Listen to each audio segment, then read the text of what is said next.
On this episode of the Star Wars Time Show, Matt and Nick will dive into the Star Wars Squadrons reveal and dream about dogfighting in that far, far away galaxy. From there, they'll talk about the cancellation of Star Wars Celebration and its subsequent 2-year hiatus before moving into 2 stories revolving around characters in or not in The Mandalorian Season 2. Finally, they'll open up the fan segment with the final Battle of the Ages results, a question about Legends characters returning to canon, and of course, the top 5 Star Wars fan artist features of the week. Cue the music.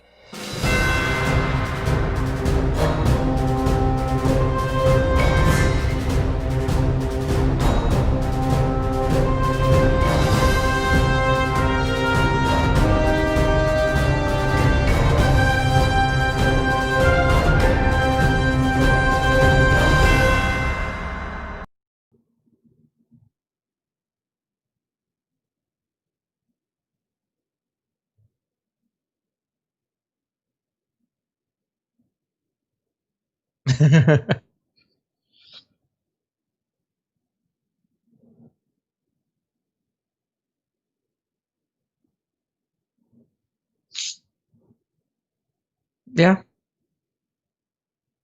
Yeah, I mean, we're roughly around 1 p.m. Central Time in that area. That's the most accurate we can do.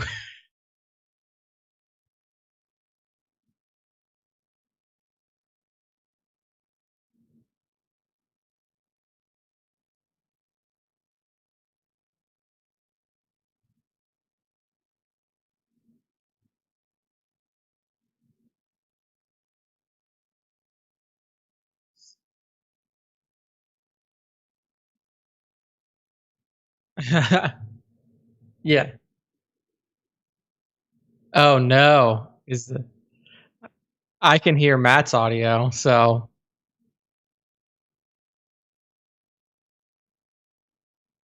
we'll figure. I'll tell you guys what Matt was saying. Matt was saying that his life is terrible because he has a job and a child in quarantine, which definitely makes it harder. Am I back now? It looks like I'm back now. Okay, because I don't have a job. I'm interviewing for jobs, but it is nice to be able to sleep in a little late, stay up a little late, and then, only do the few things that I have to do with my contract work, which doesn't take up a full 8 hours of my day. So maybe a couple hours a day I'm in my advertising accounts looking at things. But Matt has a full family and a job to deal with. So I'm seeing action now on my mic. Hopefully you guys can hear me. If not, I need some feedback, at least on the live stream. I think the audio only, you guys can ignore all this because everything's looking good there. But it did look like I was having some sort of issue on the live stream. So Liam, Joe, if you're there, give me a shout out. Can you hear me yet? Can you hear me? Let me know. Otherwise, I'm just going to keep going. Try having a 3.5 and a 2-year-old. All right. So can you guys hear me? Can I get something from the peanut gallery here so we quit doing mic checks? Hey, there's Greggy boy. All right. I'm going to assume that everyone can hear me now, hopefully. Hopefully that's it. Because hello? Anybody? Hey. All right, Spencer, somebody. Greg, can you hear my mic? There's probably... do we have a delay on that side? Well, yeah, there's always going to be a delay. All right. Thank you, Liam and Joe. Okay, now we can move on. Confirmation. Sorry, audio only people. Yes, Joe, we were talking about having kids during this pandemic and lockdown. He's got a 3.5 and a 2-year-old, so yeah, that's no fun. And before we get into the topics, I guess let's just, ramble on the lockdown a bit because shit's getting all fucking goofy again, at least here in America.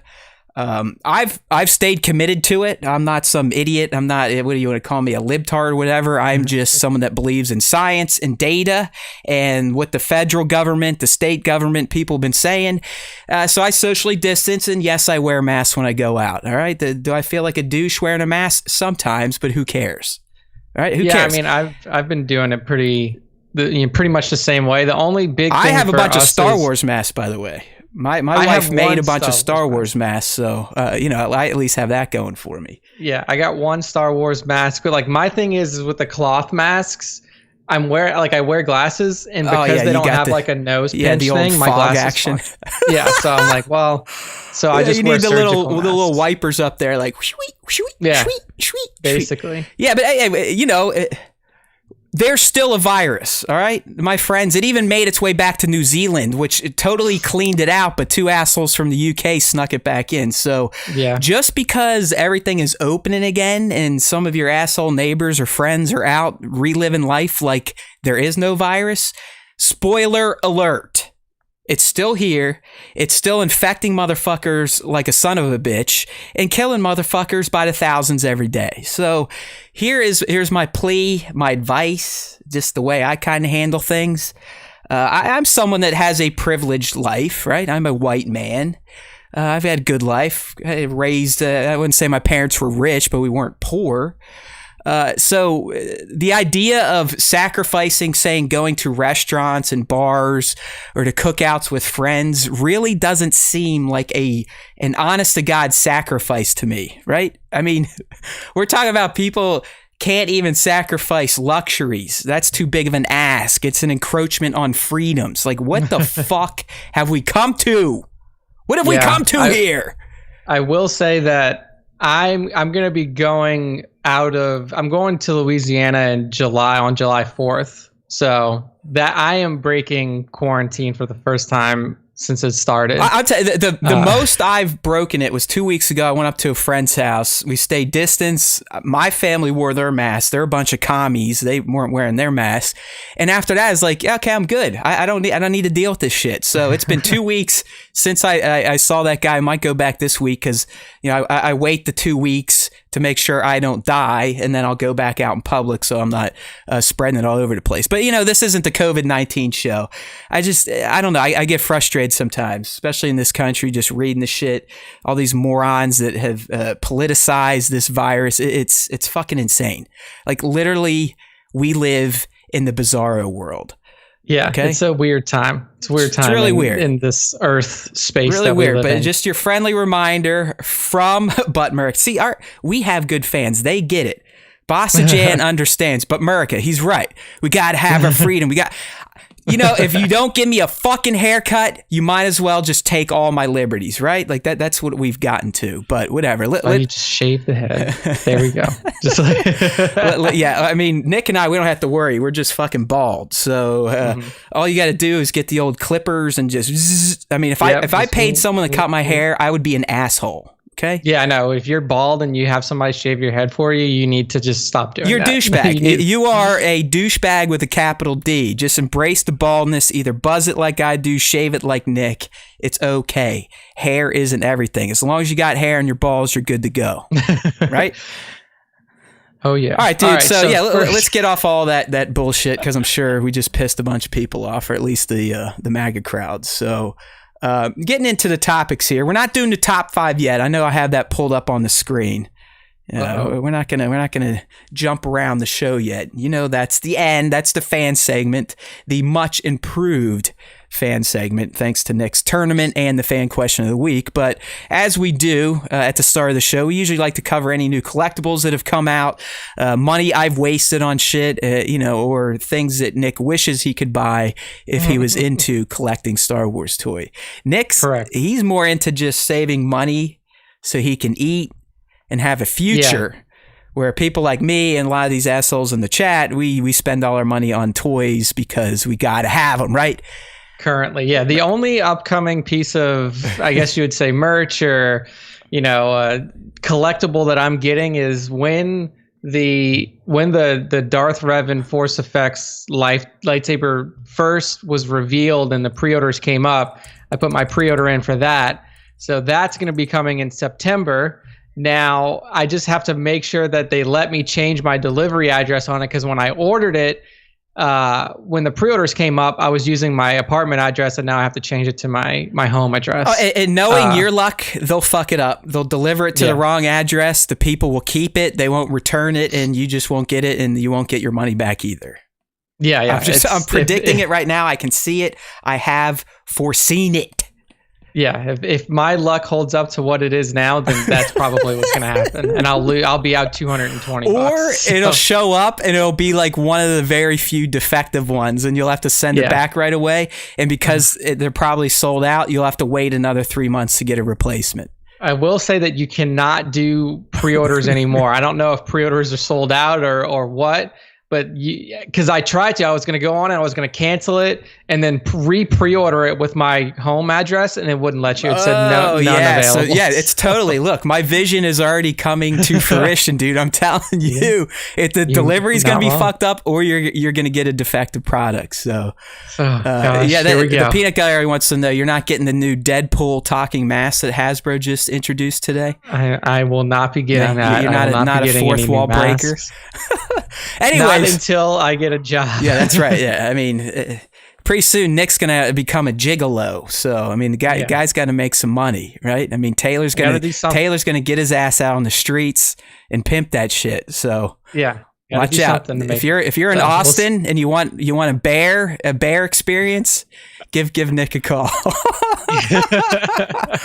All right, man. So let's get to the actual topic here. We are just all over the place today, and I'll take the blame. But we got a new Funko Pop, and while it may look just like a standard Mando Funko Pop with child, it is the 10-inch version, or what we like to call Nick's penis size pop. Okay, yeah, that's right. That's right. Yeah. So we thought this was going to be an exclusive to Walmart. It's a general release. We'd love for you to use our Entertainment Earth link if you are going to get this pop. The 10-inch pops are big. They're big. Yeah. They're large, larger than usual pops. I mean, well, at least I'd say 3 times the size almost, probably. Let's do the math. With 3 times 3 is 50, divided by 6 is 9. So yeah, about 10. Yeah, exactly. So the cool thing about the pop is, like you said, it's the 10-inch pop. It's you can see it's Baby Yoda and Mando full. I put full Beskar in the post, but now that you look at it, it looks like the right. It is. No, you're right. You're right. Don't second guess yourself. A lot of people don't know this, but his one knee pad did not get replaced fresh. It's almost like it has Beskar metal dripped on it. But he really doesn't have a full shiny set of Beskar, and I believe that show correct. We could go back and look, but I'm positive that one quad plate, if you will, is still fucked. I guess she ran out of the Beskar, or he told her to save it for the youngling. So who knows? But she definitely shorted him on that. Yeah. So other than that, I mean, it's a cool looking pop. I mean, the good thing about this Mando pop is that, like we've talked about with other pop figures before, when you have real humans, you always get kind of a chibi toy kind of face on them with the beady black eyes. But these guys it's an alien, and it's a man with a mask on, and you don't have to worry about anything like that. It looks pretty dope. I will say that the head size looks particularly big here. I know that pops always have had big heads, but it feels like his head is bigger than normal. I don't know if that's because it's juxtaposed to like tiny Baby Yoda right under him or what, but his head looks massive. Yeah, I mean, you know what they say about big heads, Nick, right? Big heads, little Yoda babies. That's true. Right? Little Yodas that accompany them. So, I mean, speaking of big heads, what's that? The hats are coming soon, Greg. We'll figure it out before you even get there. Nick knew it. He could sense it through the force. He knew that right where Greggy Boy was going. Mr. Twinkle Tits himself, who gets up at 3 a.m. Love him. Love Greggy Boy. Some good videos of his son with his early stuntman career on his little bike. So watch out. Little boys on bikes is always a dangerous thing. Yeah. But this guy's out there now, I believe, for pre-order, $30 or so. Hook it up through Entertainment Earth. That way, I'll get some cash that I can blow on toys. November 2020 is the release date that's listed on Entertainment Earth. So you got a little while. You got about 5 months before. I do not think we have any Funko Pop people in the regular Peanut Gallery, at least for the live streamers. We do have Funko Pop fans. I mean, we have some. Is it Funko Caius, Matt Jessup? They put out some pretty stellar Funko photography. Greg, yeah, I'm with you. I could check out a Mando egg attack. Nick, you know the egg attacks. Those are like the the egg attacks. Those are Greg's like like his little dolls his that he would dress up as us and all that. Yeah, so. yeah. I like those. I like those things. I mean, the chibi aesthetic is all like. We like it. Matt said, he kind of built his whole Instagram account off of the chibi stuff. It was a big sickness. Our logo, big sickness. Yep. Yeah, our logo is chibi us. So I'd be down for an egg attack Mando. Maybe you just got to get in touch with them and just say like, hey, everybody else has put out fucking Mando stuff. Where is the egg attack Mando? It seems like egg attack is kind of slowed down on their Star Wars line. I don't know if they ever even got. They're supposed to have a Baze Malbus and a Cheerit. I don't know if those got canceled. I collected a bunch, but they're sitting in the glass now. It's just maybe the Nin droids will come out first. There you go. There you go. I just like I've gotten right back to that stage in my collecting / photography life where I just collect now and let it sit. And then just let the ridiculous stress, like there's no reason to be stressed out about fucking taking pictures of toys, right? You gotta let the inspiration come to you. You gotta sit on it. Let it hit you. I will tell you, Nick, this weekend, Saturday night, just kind of zen out. I was like, you know what? I'm gonna quit being lazy. I'm gonna bust out the shoe polish and weather up some new troopers. So saw that. I did do that, and I even shot a few shots, but I looked at some of the shots and I went, who the fuck am I kidding? Like, but what am I doing here? People decide, because we've seen many times that we all know that you hate yourself and you hate your work. Right. We also know that you oftentimes put out very good quality shots. Yeah, I mean, so you gotta let the people decide. It's so weird because I did another drunk Thor last night. And it popped pretty well. I released it during a Toy Pop, so it's kind of a cheat session. Where you can over 700 where you can get past the IG algo nonsense. But again, it was still a cheat share because it's during a Toy Pop session. But the last time I shared a Thor like that, maybe 100, 200 likes. So you never know how to please the IG gods, but I guess that one definitely made the sacrifice or whatever they need. Oh yeah, did very well. So that's cool to see. Yeah, we got just a few comments on our discussion here from the chat. We've got Joker Beats Bats. I like that. That's a good handle. That's Toy Box Photography. What's up, brother? But he said not big on Funkos, especially after working for Hot Topic.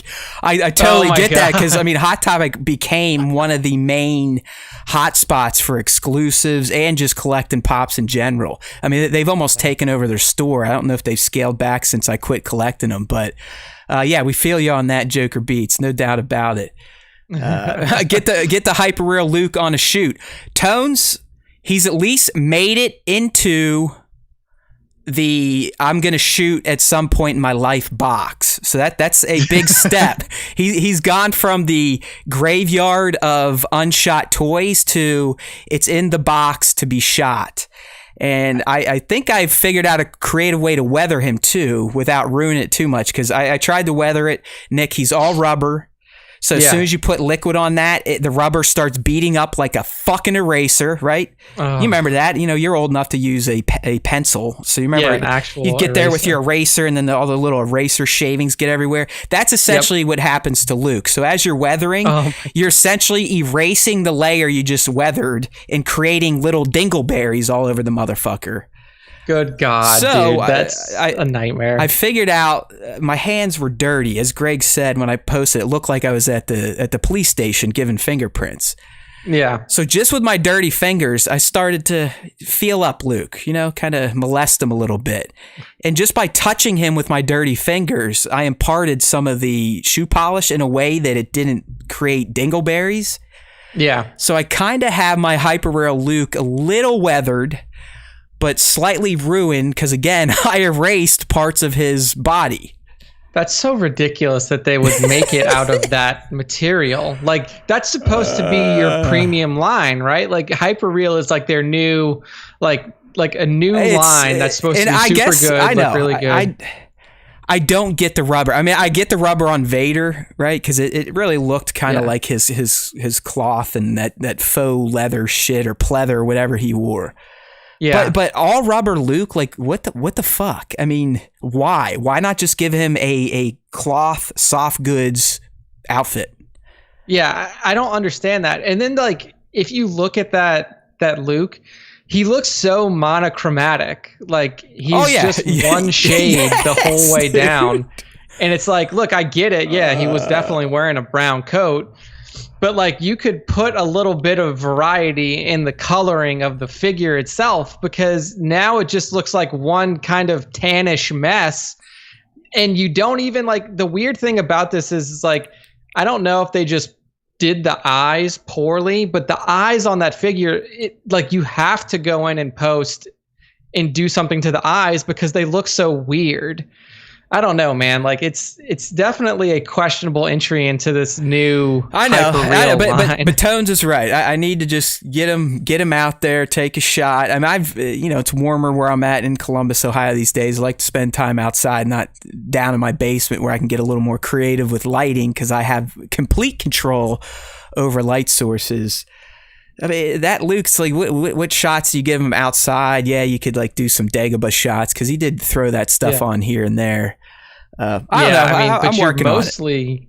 Like you are pretty limited to where you can use this. Like, it's kind of weird. I have some aquarium pieces that look like Dagobah trees, this, that, and the other thing. So I have other. I mean, obviously, I want to shoot him with fucking hyper real Vader. You know, that would make sense. But my ass with posing and kind of dictating a scene, that's not my strong suit. So I just like, hey, fuck it. I'll just let him sit there in a box and pretend that I'm going to take a shot.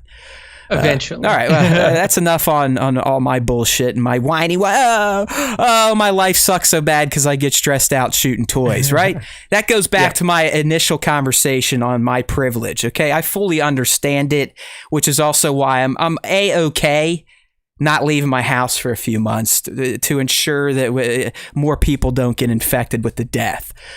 All right, man, let's get off this Funko guy. I never thought we would turn that into an actual segment, but hey, kudos to us. That's why we are the greatest Star Wars dipshits on the internet.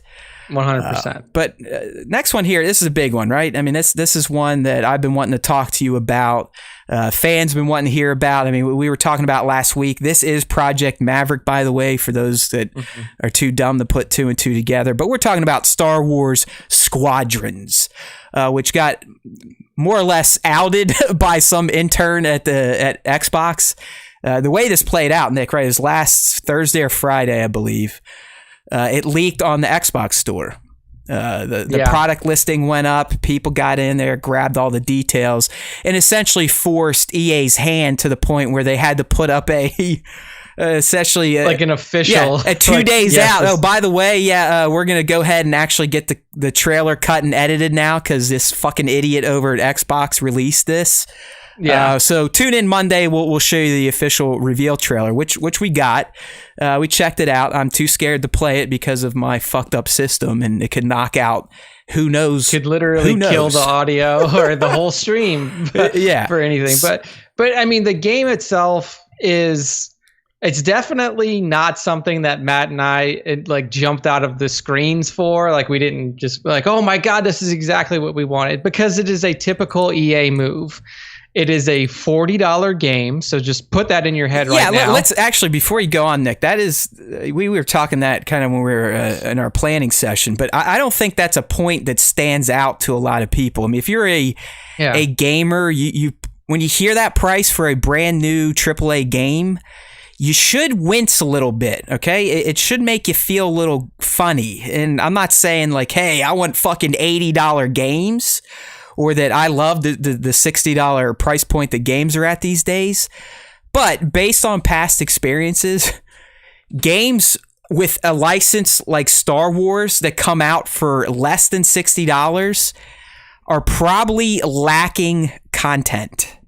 Yeah. I mean, this is not like, first off, some games like, you have like some Steam early release games or those, unknown developer games that come out for $40. This is an EA game that's coming out for PlayStation and PC. So, it's multi-platform. I don't think Switch is getting it, but anything that can play a modern game is getting it. The nice thing is for the Sony people and PC, it offers VR. full VR support, like all modes, campaign, everything supported. So, for me, I'm definitely going PlayStation. I'm typically an Xbox guy. Any multi-platform, I'm going Xbox. But these days Sony seems to get better first party. We know that. We're not going to get into a fucking console fanboy war. By the way, any fanboy war over tech is fucking stupid, right? Do we understand that? Weird. Right? It's so weird. I mean, Apple doesn't give a fuck if you would, kill yourself for their products. Microsoft doesn't give a fuck. Google doesn't give a fuck. Okay? So get over it. PlayStation is awesome. Xbox is awesome. All right? Video games are awesome in general. So just said. enjoy them on whatever it's such system a you weird want to play. thing. It's like, my expensive console is better than yours. No, mine. No, but my games. It's like, hey, So weird. get a fucking job and buy both. How's that? I have them all, motherfuckers. How's that? I got them all too. Well, this generation. we'll see what happens next generation. I may literally be begging for money. That's when right. Next generation comes the out. one thing that sucks about this console generation is I'm not going to get the hookup that I got the last time. I mean, I've been a kind of a spoiled gamer because of my Entertainment Buddha site that has now been shuttered. But this last console generation, I got an Xbox One X, like the most current version. Both versions, actually. The first ever Xbox One, and then the One X, sent to me like 2 or 3 weeks before Street Date. 50, 60 games came with it. It was ridiculous. So I am feeling a little bad for myself. Like, oh, Matt's not going to get free shit. Well, tough. I'll be buying it. Yeah. But anyways, back to Squadrons. Let's kind of get into our opinions on it, what we thought, what we know. Just real quick. Trailer, Nick. How'd the trailer make you feel? I know coming online, it didn't sound like it really tickled your taint too much. I mean, I'm going to be honest with you. This game in general, like the trailer was cool. I liked it. I liked seeing Wedge, like you called out in the post at 52 seconds. It was very cool to see.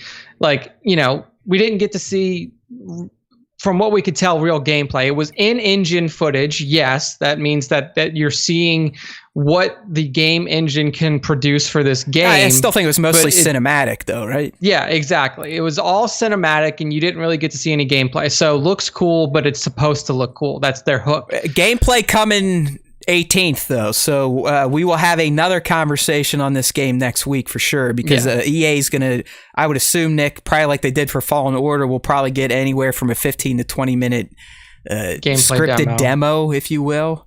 Yeah.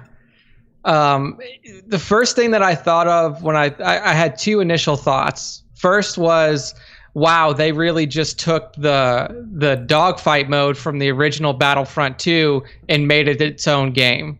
So the first thing that occurred to me was slight anger, because I was like, you took what was in one game and you separated it into two games. So now I have to buy a second game to get the full experience that I had gotten previously in the original Battlefront 2. That was my thought. It's fair statement.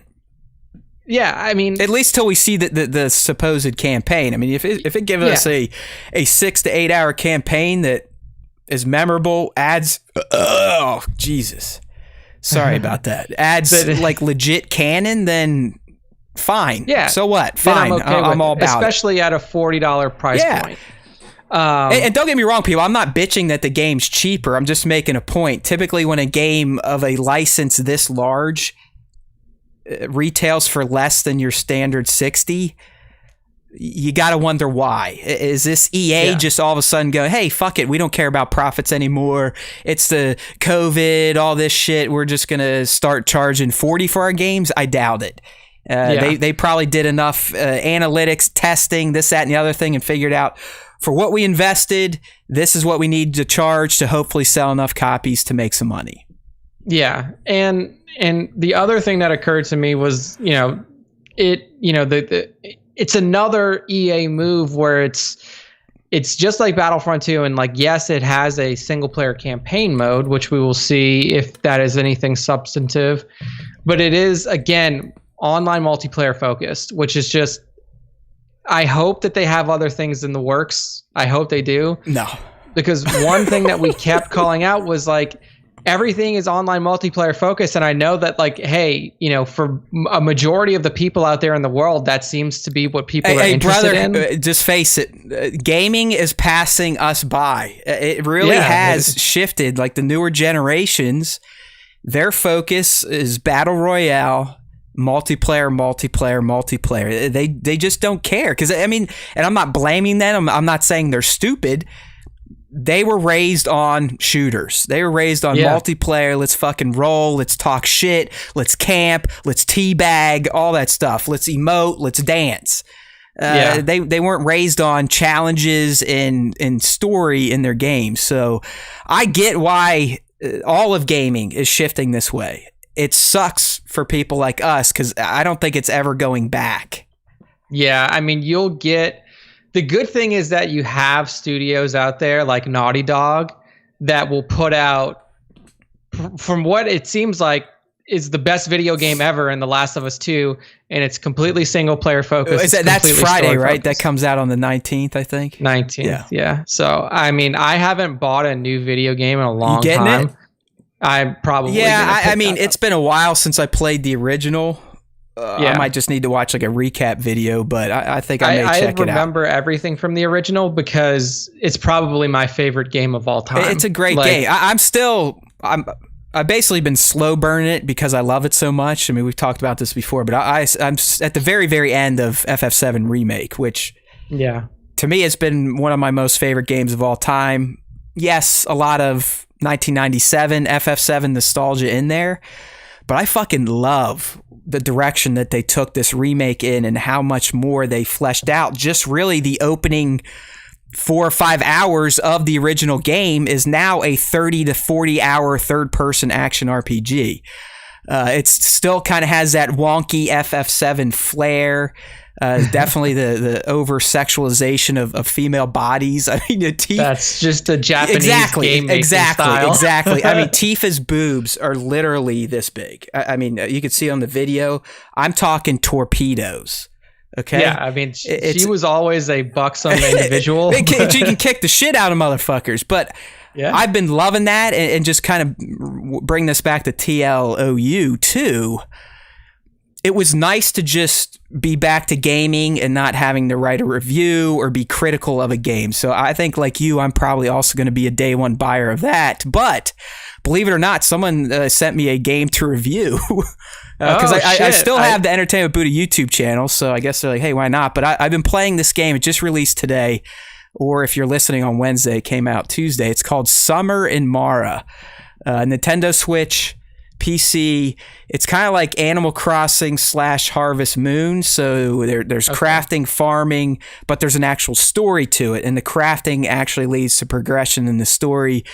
So it's kind of neat, but I'll probably be dropping a video review for that sometime this week. So there's your... I think I saw the guy, because I'm still an admin on the EB Facebook page, and I saw somebody sent through a message. Yeah, he's like, hey, what the fuck's up with you guys? Yeah, like, are you guys dead? So, but anyways, back to Squadrons. So I guess my take, seeing the trailer, I will bring up someone, I guess, all these Neanderthal men out there, as soon as they saw that there was a female pilot, they're like, oh my God, diversity in our face. Is just like, you fucking idiots. Will you just die already?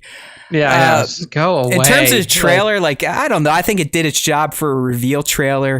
Would have loved to see more gameplay, but that's typically never going to happen in a reveal. I think it set up the sides right in the game properly. It let us know what we're getting into. Interesting things. I don't know if you saw that Hera was in there. Wedge was in there. So we do know that the story is going to be set shortly after the Battle of Endor. So the New Republic is in existence. Formed. They're being called the New Republic. The Vanguard Squadron is the 5 pilots that make that up. Where on the bad guy side, I believe it's called the Titan Squadron. So just seeing that they lumped Hera in there and Wedge, like I said, there's potential now for good canon to be added to the Star Wars universe for this game. So I'm excited for that. But like you're saying, the multiplayer focus, there's no way I'm ever going to find 4 other people to where we can work as a squad and get good and actually compete against all the 10-year-olds talking shit. And I'm not talking shit against them. Hey, if you're 10 or if I was 10, I'd probably be playing this shit all day too. But at damn near 40 with limited free time anyways because of lockdown, watching kids, this, that, and the other thing, I'm probably not going to dedicate the time needed to Squadrons, at least the multiplayer aspect, to get good enough to actually enjoy it and crave the challenge of logging in every day and competing. Yeah, and improving yourself in the game. That's the thing for me is there's a level of like enjoyment that you can have from multiplayer online games, and I feel like Battlefront 2 kind of hit that right mark. It's enjoyable to play. It doesn't but the thing with that game is like there is no progression. There is no like, oh, you compete to get better. It's just like they throw you in a game, you play with 55 other people or whatever. Now, I will say on this one, Nick, I did do some reading on StarWars.com. It does sound in this one like there will be ship progression for every player. Like you can rank it up, you can improve it, you can change the look of the cockpit, the outside, so on and so forth. Now, who knows if it's just purely cosmetic? But from what I read, and right now I'm just making shit up like humans do when they read something but don't remember everything. I do believe they said that there is going to be deeper customization, rewards, and a progression. Yeah. See, like for this game, being that they have created it to be a 5, like one of the primary modes is 5v5 fleet fighting. Let's game modes. This is what I'm taking now just from the trailer and StarWars.com. I think there's 3. I think there's 5v5 fleet battles, 5v5 dogfights, and then the campaign. Yeah. So they're setting, like, to me, they're setting this game up to where you can have a ranked mode, like where you can say like, okay, you play, it's almost like a MOBA. It's almost like League of Legends or like Dota or something like that, where you queue as a role, because one other thing that you called out was like, it seems like it is a role-oriented game. Yeah, I think one of the graphics, Nick, they showed the different ships. You had the bombers, the A-Wing, like the stealth units, your combat units like X-Wing, so on and so forth. So I did sense some sort of class-based setup here. Yeah, so if you have a 5v5 role-oriented multiplayer game, you have set yourself up for ranked mode, to where you can essentially, like, Matt goes on by himself and he queues up as whatever, as a fighter and not a support, and then you get thrown in with 4 other people, you play through, and then you can rank up from like bronze to silver to gold and all these other things. I don't know if that's what it's going to be for this game, because typically games like that are free to play to start, and then you have you have microtransactions that you make your money off of. But it's going to be interesting to see what they do with the modes. Is there going to be a ranked mode, or is it just going to be free play the whole time, or anything like that? Right. I like the fact that they do have the different classes in there, so it's not just a bunch of X-Wings flying around shooting at each other, and there's no like strategic element to the game. Yeah, you wonder if they're going to force that, right? Because they don't really force it in Battlefront 2. I mean, we could all pick whatever the fuck you want. And I mean, honestly, let's be real. It's probably going to be the same fucking setup. We can sit here and pretend, but they'll probably suggest you should spread things out. Or who knows, maybe they don't lock you in based on the ship you choose, but it is based on how you choose to spend your experience points, if you will. Yeah. Maybe you could turn an X-Wing into a tank, or you could turn an A-Wing into more of a combat fighter versus, stealth in and out. Yeah. I don't know. So I think if the gameplay does encourage strategy, especially in the campaign, if the missions are X-Wing or TIE Fighter-esque, and I'm talking like PC X-Wing TIE Fighter, where you're escorting a convoy and you gotta shoot the incoming attack, or you're going to take out a convoy and you have to blow up all the TIE Fighters, then start attacking the frigates, stuff like that. I mean, dude, that would be really fun. I think so. You could make this like an Overwatch in space, kind of, where like you have a neutral point, like you're saying, like if it's like a I can't even remember the name of the fucking game mode now, but it's like there is a neutral control point that if you're occupying the space around it, it moves to an objective. Like it's, I don't know what it's called, but like you can make it like that to where like there is like a neutral whatever, like a point with supplies in it, and you are fighting against each other to either move the supplies into your New Republic ship or your Imperial Remnant ship. And then that way it's not just like flying around and dogfighting. It's like, okay, it's like I'm 100%, dude. I like objective based multiplayer is a little easier for me to swallow. And again, it's mostly because I suck. I don't put the time in to get good at all this fast twitch shit anymore. Yeah, but I mean stuff like that where you feel like you're. That's why I did like Overwatch when I still played it. I would play Homeboy, the Dreads. Oh, Lucio. Yeah, because he's medic. I loved going around and just helping people out. I felt like I was doing something. If they do that in this game, because like you said, it could be all fast twitch. Like if they make it to where every ship is an attack ship and you got to make your shots and hit your shots to take people out, then it, like for people like you or even me getting to this point, like I'm not good at that anymore. Like when you play medic in Overwatch, or if you play like a healer support character in any other type of game, like you can sit back and you can play more passive, and you don't have to focus on like, all right, I have to line up this missile shot exactly perfectly to take out the enemy ship. Like you can focus on like, hey, I'm gonna like send some energy over to this ship to boot its shields back up, or I'm gonna like get behind this ship so I can do some repairs on it and heal it and stuff. Like, and that can get like I could get into that. And it really comes down to, again, my ego. I need to feel special. I need to feel like I'm actually doing something in a game to want to play a game. If I'm just respawning and getting my ass handed to me, that's not fun. That's how controllers get broke, fingers get bit, so on. Oh, speaking of finger biting, at 40 years old, you're probably not going to be able to see it because it's black and white. I gave myself one of the best finger bites I've ever done to myself. Oh no. What were you doing? Oh dude, I had a bad Friday night. Like just my brain just melted. Like I've got all sorts of fucking problems, like the chemical imbalances, this, that, and the other thing. Maybe I wasn't drinking fast enough. I don't know, but I was just losing it. Like I was so fucking out of my mind, like just scatterbrained, that the only thing I could do was just bite on my finger, like the fat part of my index finger.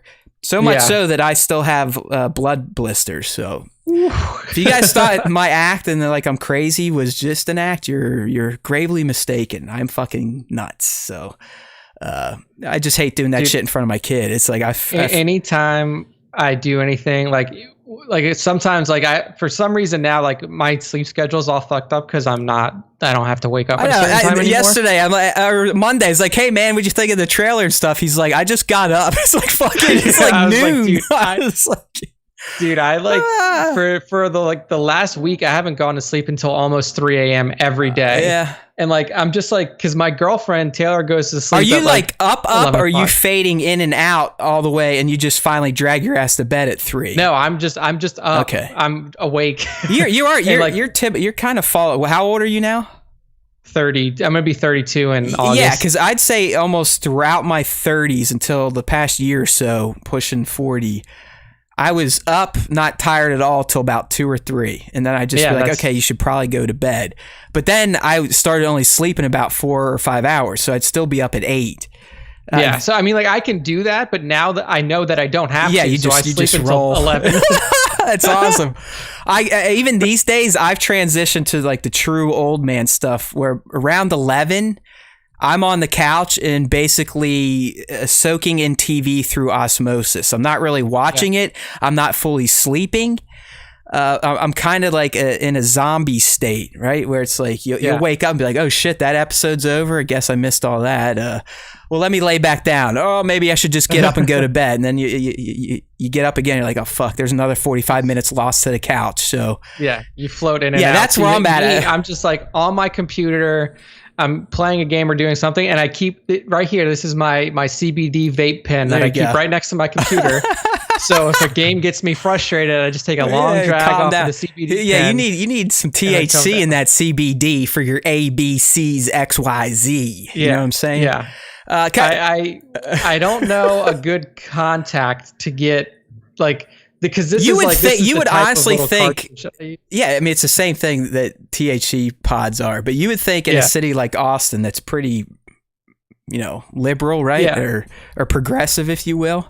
It is still Texas, I guess, but you'd think you guys would have had happy stuff by now. I don't either, but I live in essentially Midwest, South shithole state, so it is what it is. Anyways, back to this game here real quick. I want to kind of draw attention to the chat, Nick. The animals in our chat have been really cooking up some interesting ideas about the game. They're kind of like us. They're like, hey, fuck these flying games. We want, kind of an action RPG, almost GTA open world style game for Star Wars. In particular, I think Klondike threw this out there, a Mandalorian game that plays like Red Dead.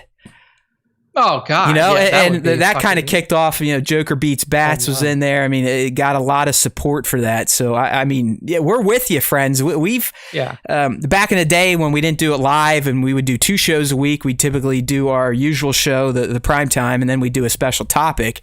And I think one of our special topic was talking about games, the lack of games, what type of Star Wars games we'd like to see. And I think an open world RPG in the vein of a Rockstar title would be amazing.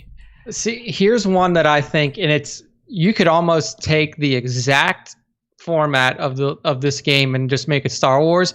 If you take Shadow of Mordor, Lord of the Rings, Shadow of Mordor, that series, because it's Shadow of Mordor and Shadow of War, and you do something similar with Star Wars, I think that could be awesome. Fuck yeah, dude! With the clan Nemesis system, Nemesis. There you go. Yeah. Nemesis system where you pick your targets. You can kind of get people to come over to the rebellion side or your bounty hunter side or even your empire side. No, dude, that's a genius idea. I think that's a perfect type of gameplay genre for a Star Wars title. I was even going to say just something like what they did with FF7 Remake, where there is some open maps and stuff, but for the most part you're still kind of guided to where you need to go. There is exploring, there are side quests, but it's a very tight playing game. I mean, it plays well, it feels well, it flows well, the story flows. That's all I want in a fucking Star Wars game is a good damn story. That's it. We've talked about this before. Again, I'll say it again. Remake, my greatest game in probably the past 10 years. Also because it has the dummy mode, okay? Yeah. I don't even have to play it. I can just turn it on and lightly guide the character where he needs to go, and his ass will just auto beat people. That's how I want a game. I want FF7 Remake Star Wars style. I think it's just the license holder is the problem here. We know this. I mean, like this, like there's a ton of great ideas. Like the easiest thing to do is for you to either make a continuation in KOTOR 3 or to just remake KOTOR, the original game, and you have the studio that made it. You literally have BioWare sitting under your fucking umbrella, but it's the license holder. It's EA. You're right. That's a better example. Is if they did a FF7 remake treatment to the original KOTOR. Yeah, that's KOTOR perfect. itself, it's like, open but not crazy like a GTA. I mean, it still has kind of structured missions, and you can't just go punch fucking random people and steal their lunch. But exactly, like you make it like a Final Fantasy or a Dragon Age or any sort of like. Not necessarily Western RPG, because Western RPGs like Diablo don't really have a heavy story focus. If you make it like a JRPG I love those. Don't get me wrong. I love the old click, click, click, click, click, click, click, click. Diablo's fucking fantastic for clicking. I mean, I like those games, but I know what you mean.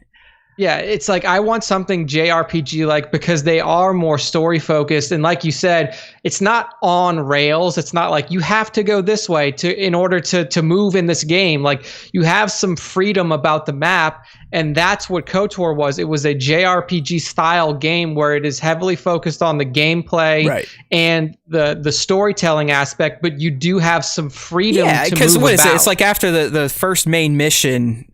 Well, no, it's after you go to Dantooine the first time, right? Yeah, then you can choose like, all right, I want to go to this planet first, and then I want to do this store, I want to go to this one. And it's so like you have freedom to do that. Exactly. Greg, we're with you. I'd take a and oh no, I just lost my there's audio. Something... Okay, yeah, so I can hear Matt kind of cutting in and out, but I think overall we have lost the ship here. Check. I can hear you.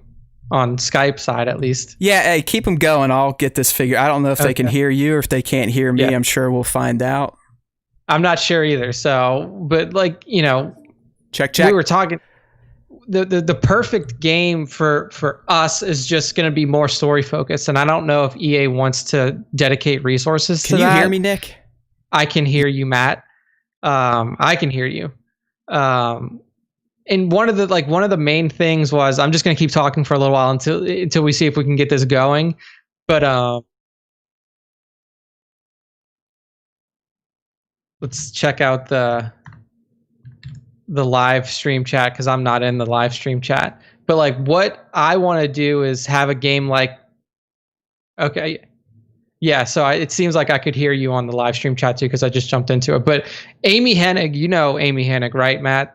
She's from original Naughty Dog. Like, she made the Uncharted series until she left the studio after 3, and then Neil Druckmann and Bruce Straley took over that series. Amy Hennig was at EA, and she was working for Visceral Games, which has now been shuttered, to build a single-player oriented Star Wars game. And knowing what she did with the Uncharted series, that game probably would have been the one that we wanted. Oh, man. Yeah, so like that's kind of the game that we would have really wanted, is heavily single player focused, but unfortunately EA chose to abandon that series and shutter that studio.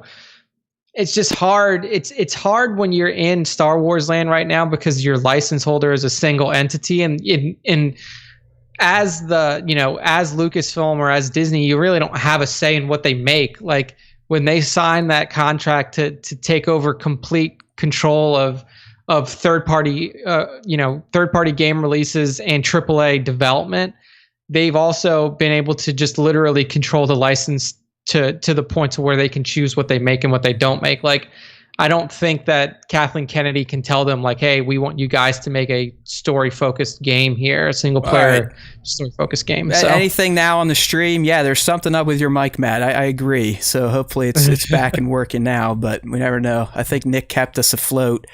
The audio only is going to be an interesting mix now, because that's where the problem stemmed from. So yeah, hopefully they can hear me at some point. Yeah, video game land in Star Wars is going to be interesting. So Matt, if your mic works, I have a question to pose to you. Yeah, as long as you can hear me, I guess we'll just keep talking to each other. But in terms of the chat, sorry again, audio only people. This is just how it goes. This is one of our worst in a while. Yep, they can hear me now. Well, at least I know. Okay. I now know how to fix this bullshit live while we're going, so things don't stop. Although over here the live stream feed is paused for me, but who knows? Yeah. Fuck! Star Wars time show, everything fucking sucks. I fucking hate you. Fuck you, Mac, you suck! Alright. PC is streaming along here, but fucking shit, man. Okay, sorry, dude. So you're talking about Amy Hennig. She was gonna make a badass Star Wars game. It got canceled like 5,000 times. Yeah. So I saw around the time where LucasArts was being reformed, or Lucasfilm Games, whatever they want to call it now, a lot of developers were pushing for a system of bidding on the Star Wars license once the EA contract ends, where you essentially have not, bidding / pitches, to where any studio can put together a demo and pitch it to Lucasfilm and say like, we want to make this game for Star Wars. and then Lucasfilm can then say like, we either approve this or we don't approve this.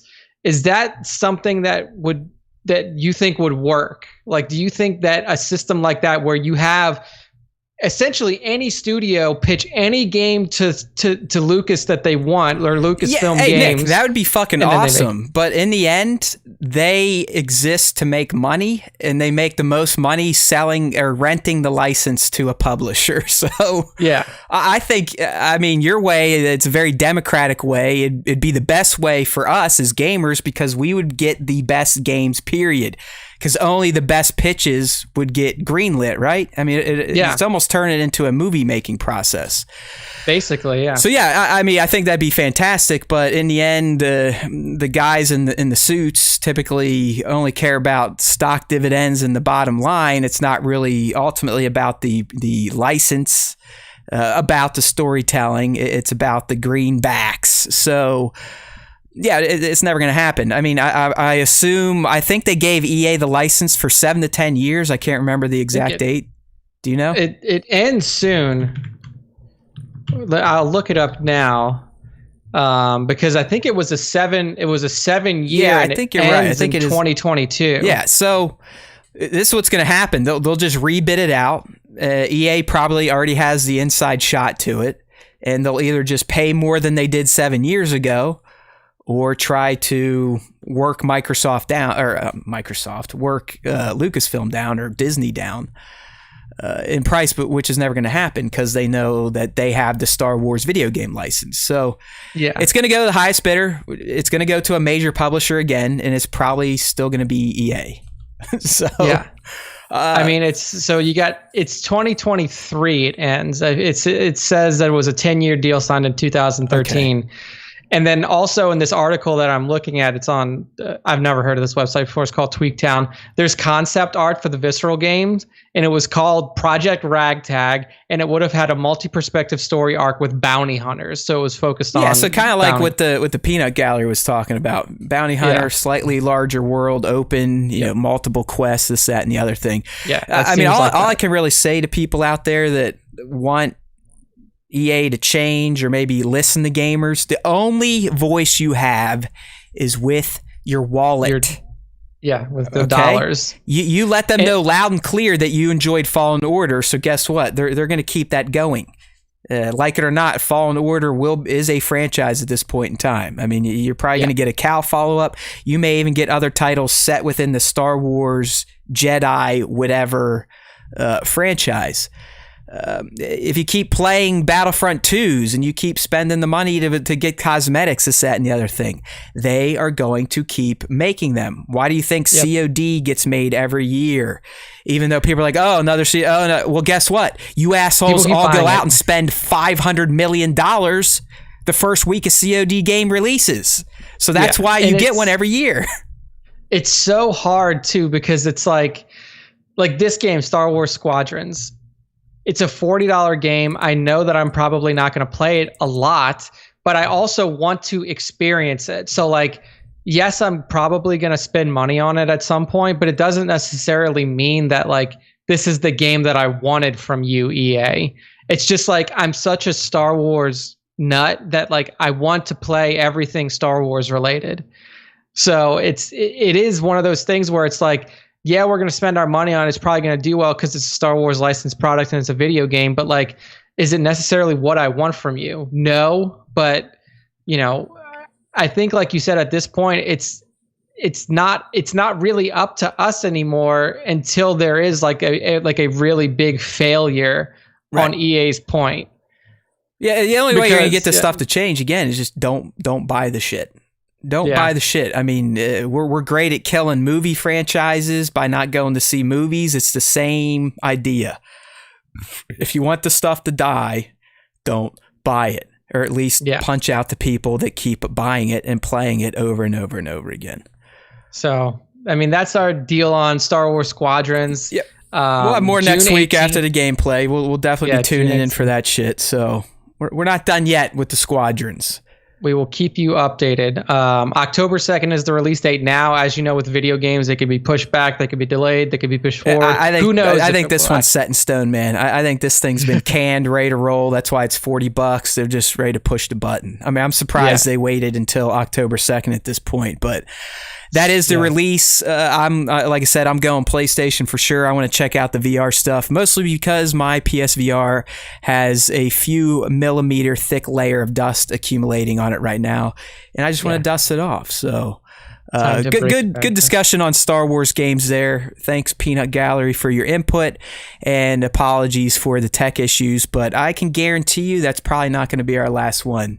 When they start flaring up like this, shit's fucked. So we may have to do a little bit more speedy topic. We'll see. I'm not going to race through this thing, but it's just I give up. I give up on this core audio bullshit with GarageBand these days, or whatever fuck flavor my Mac is on. The most current version of cat is shit. What a fucking joke. I mean, I might as well just get a Windows machine at this point in time. Do you want me to go back to Windows, Tim? You asshole. Focus on your fucking products again, you douche. That's the change that's upcoming. Matt is going to be a Windows user again. Fuck me. I mean, fuck that. But it's like, I mean, Apple's, they're no better now. I mean, they upgrade shit, they make it worse. It is the Microsoft way. All right, dude. So we got I guess a sad one here for some people that were excited for a little vacation they probably had planned at August of this year. Yeah. And that's the fact that, and this is it's like, come on. I mean, anyone that actually thought this was still going to happen is probably in that moron group I talked about earlier that doesn't think the virus is real or anything like that. Okay. But Celebration 2020 is canceled. It's canceled so fucking hard, my friends, that it's not coming back until 2022. Yeah, they've basically just skipped 2021 altogether. If you've been following the celebrations since Disney took over the license and the release of TFA, we've had a celebration every year. There's been one every year. So 2021 is off.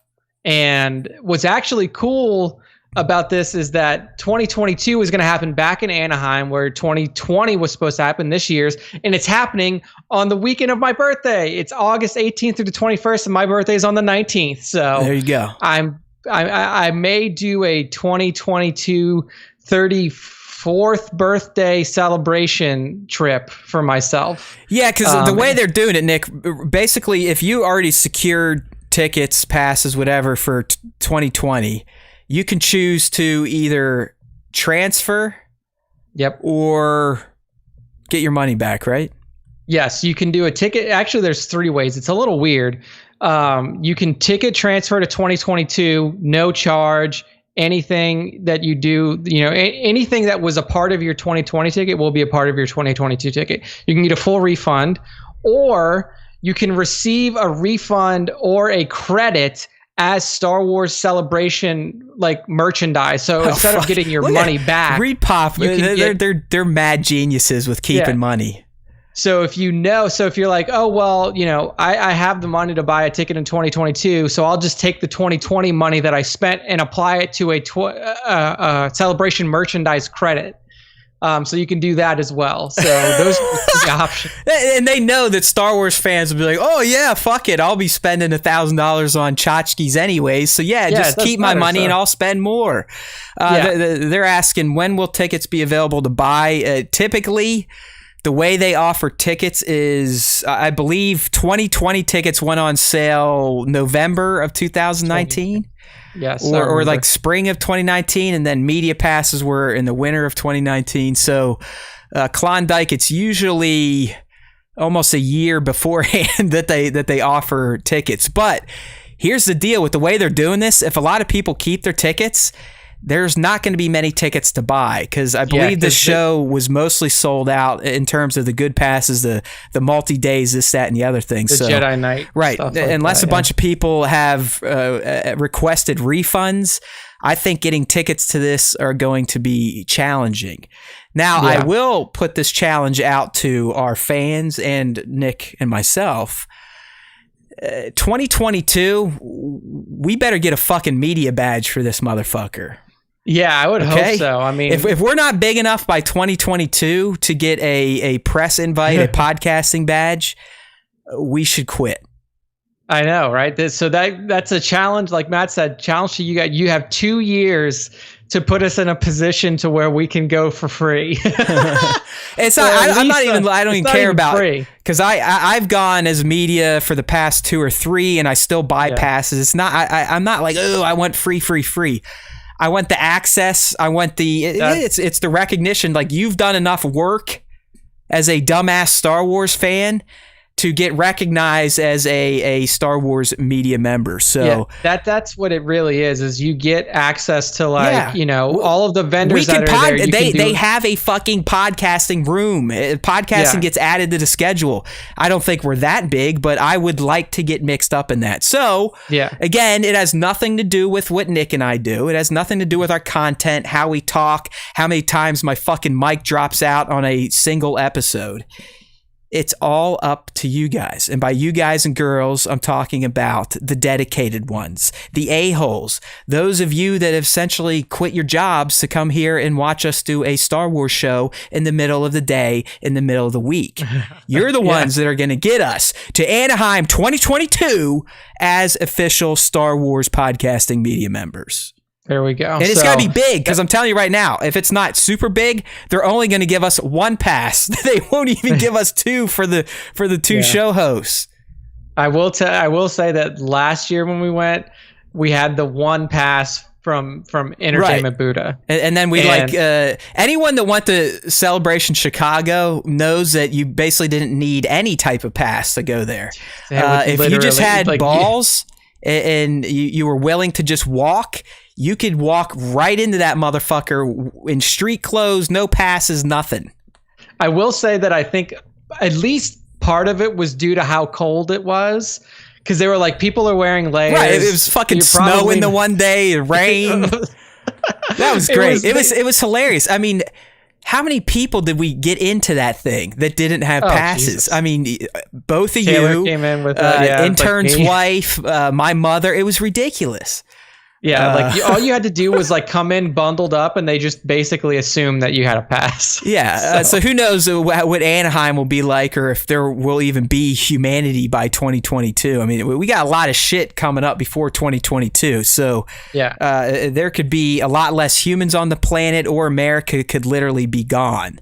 I will say that the decision to skip 2021, I'm actually not a big detractor of this, because 2022 is supposed to be, if we keep to the timeline that was set out after all of the mess went down with Solo, 2022 should be the year that Star Wars hits theaters again. Oh yeah. So we should have whatever the fuck Star Wars is going to be in 2022, that movie, we should have a huge panel. We should see a trailer. We should get a title reveal. We should get all of this shit. Because it'll be a primetime celebration. I mean, if 2020 would have went down, let's be honest. I mean, what are you going to get at it outside of maybe you're going to get nothing? Mando season 2 trailer, a little bit. Here's your first look at Mando season 2. Sweet. Maybe here's a first look. Literally, Mando season 2 is releasing 6 weeks after, or would have after Celebration 2020. Yeah. So maybe you get a Cassian Andor series first. You get to look at a High Republic novel. I mean, what are we talking about? Yeah, there wasn't a lot, and that's what I was kind of concerned about, because I know that Jesse, everything Kylo was going to be going to the celebration in Anaheim, but that's what kind of Matt and I were talking about this year, is knowing that there's no theatrical releases, there's really no big game releases either, unless there's going to be a really big reveal in terms of a video game or a series that we haven't heard about I don't even yet. think you would have got anything Cassian, because I don't even think they've shot a damn scene yet. Yeah, now. I mean, I don't know if COVID didn't show up, if they would have got enough footage to crap out a trailer or something this August. Who knows? But I mean, Cassian, when's it coming out? Is it 2021? Is it 2022 with COVID now? I mean, nobody knows anything anymore. So I do think they strategically made the choice to skip an entire year. And really, celebrations used to be every other year anyways. But they've started to get every year now that Disney took it over and just saw the cash involved. But I also think they see the writing on the wall. I mean, let's be real.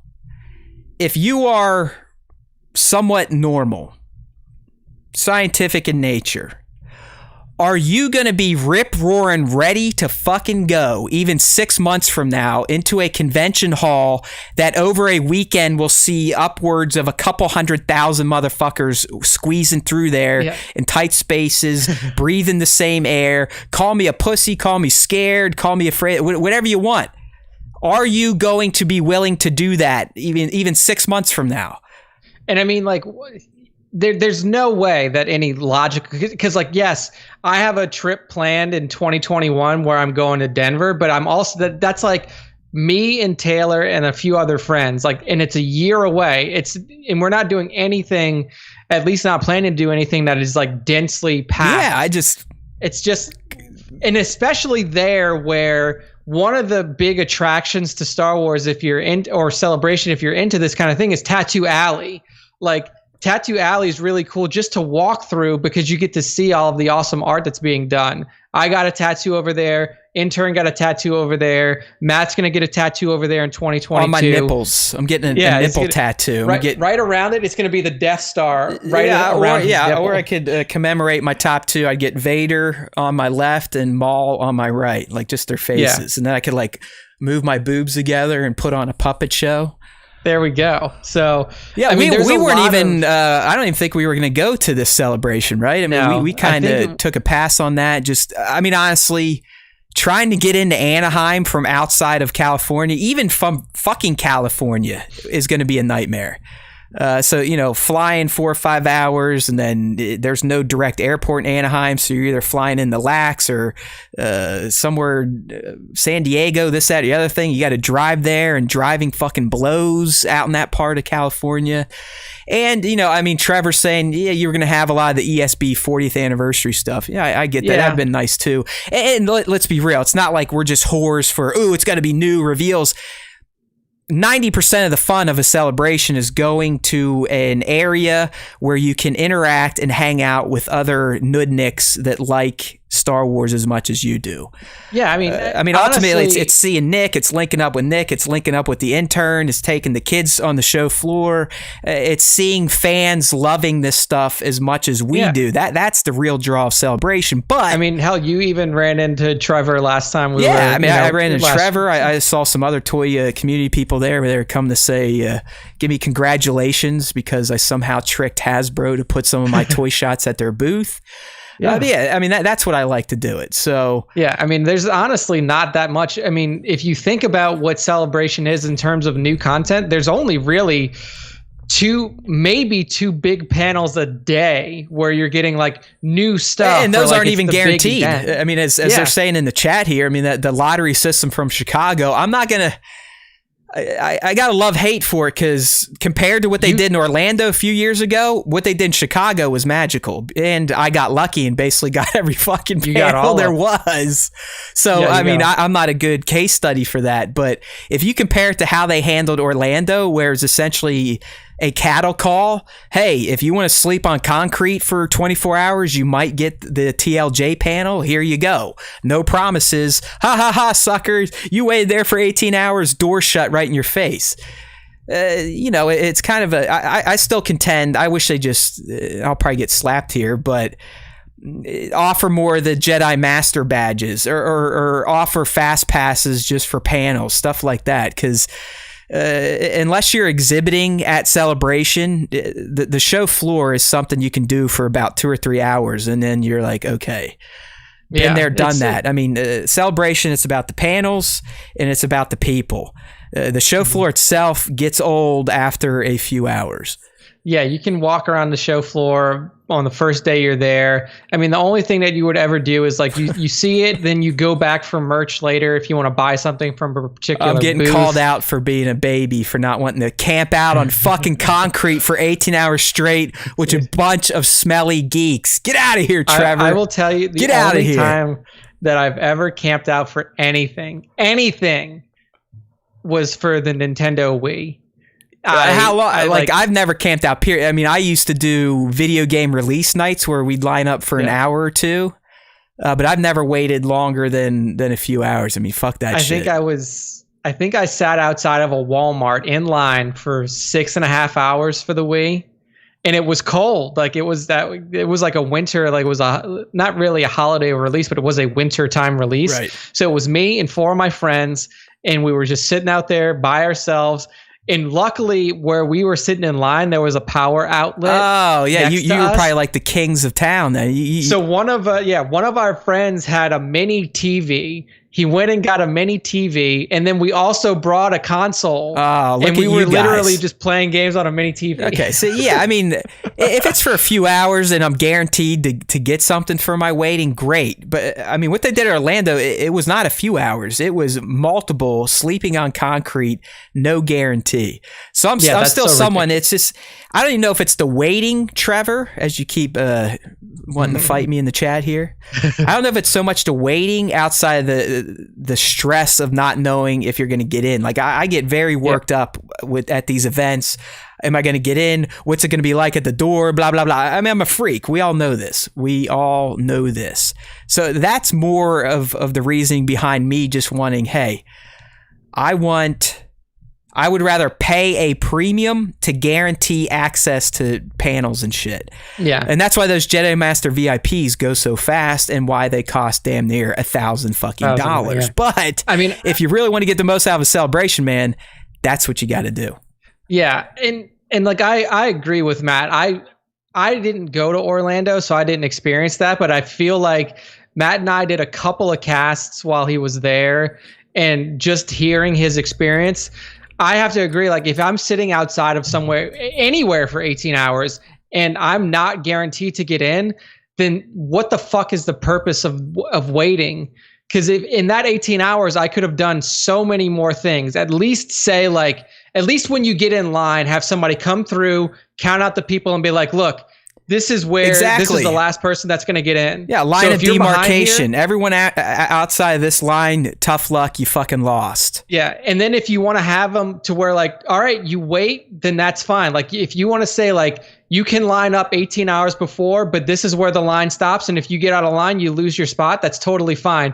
But you shouldn't have it to where you have an infinite amount of people lined up, and they're all waiting 24 hours, and then they just say like, hey, sorry. Yeah, tough as shit. Soon as like then you stop. I'm totally fine with that if you want to do it that way. But the lottery system worked really well when we were in Chicago. It sucked for me that I didn't get into the the Rise of Skywalker panel, but I did get into the TPM anniversary panel. I got into the Mandalorian. Yeah, we got Access the Mando panel. stuff.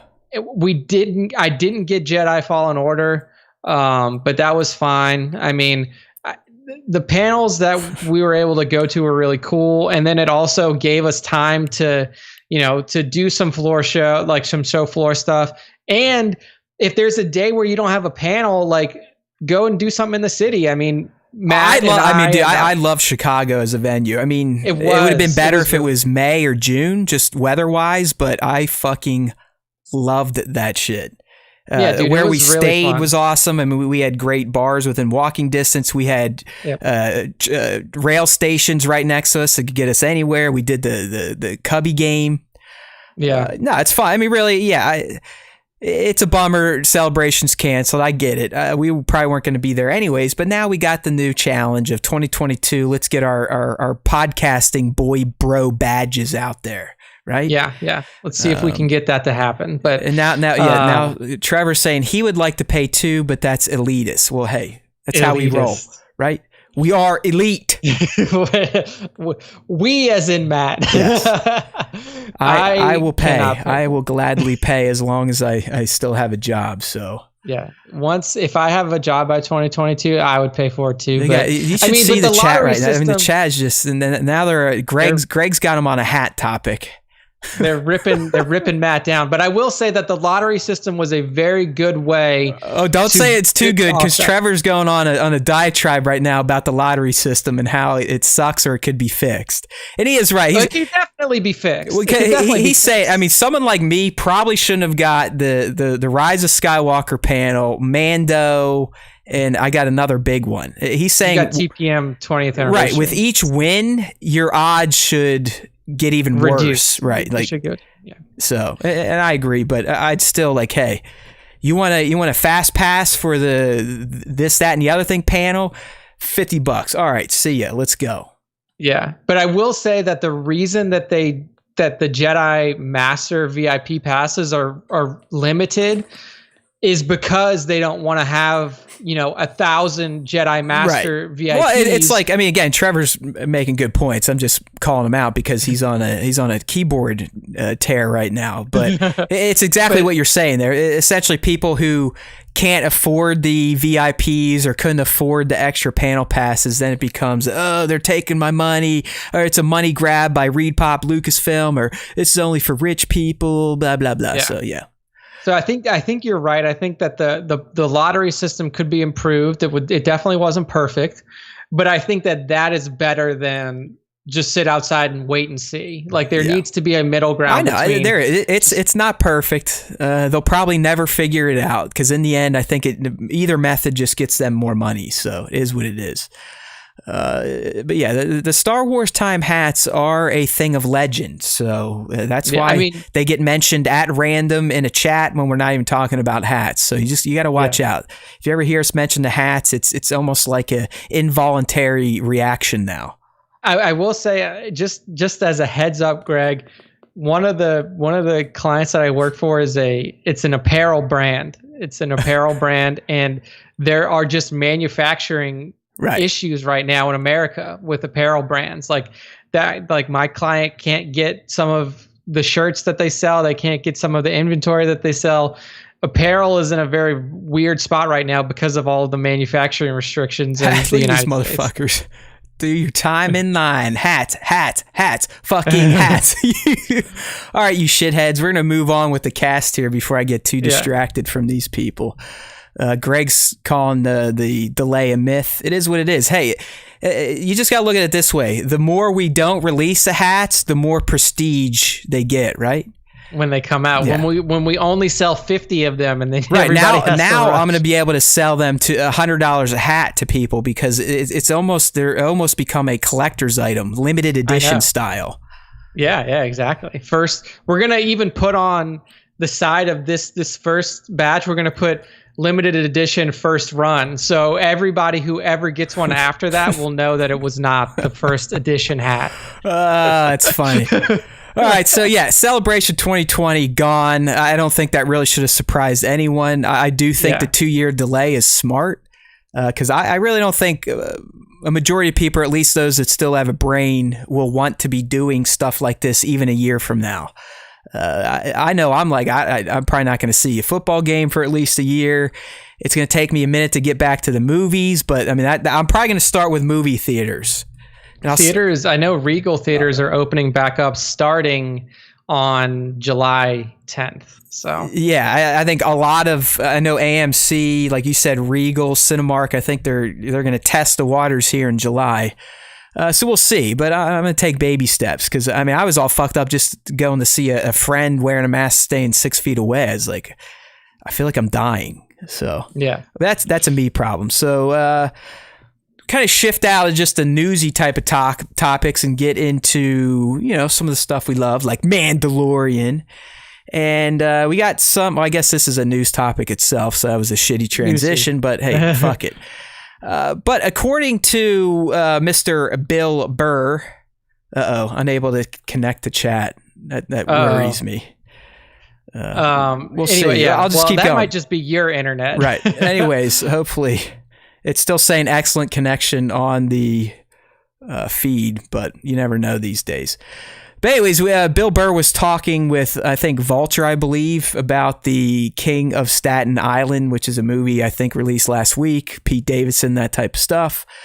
But they were asking him, hey, man, do you have anything else on the horizon? Any more Mandalorian or maybe Better Call Saul? To which he replied, no, none of that. Once these two things, as in King of Staten Island and F is for Family, come out on the same day, the well is dry. I got nothing, so we shall see.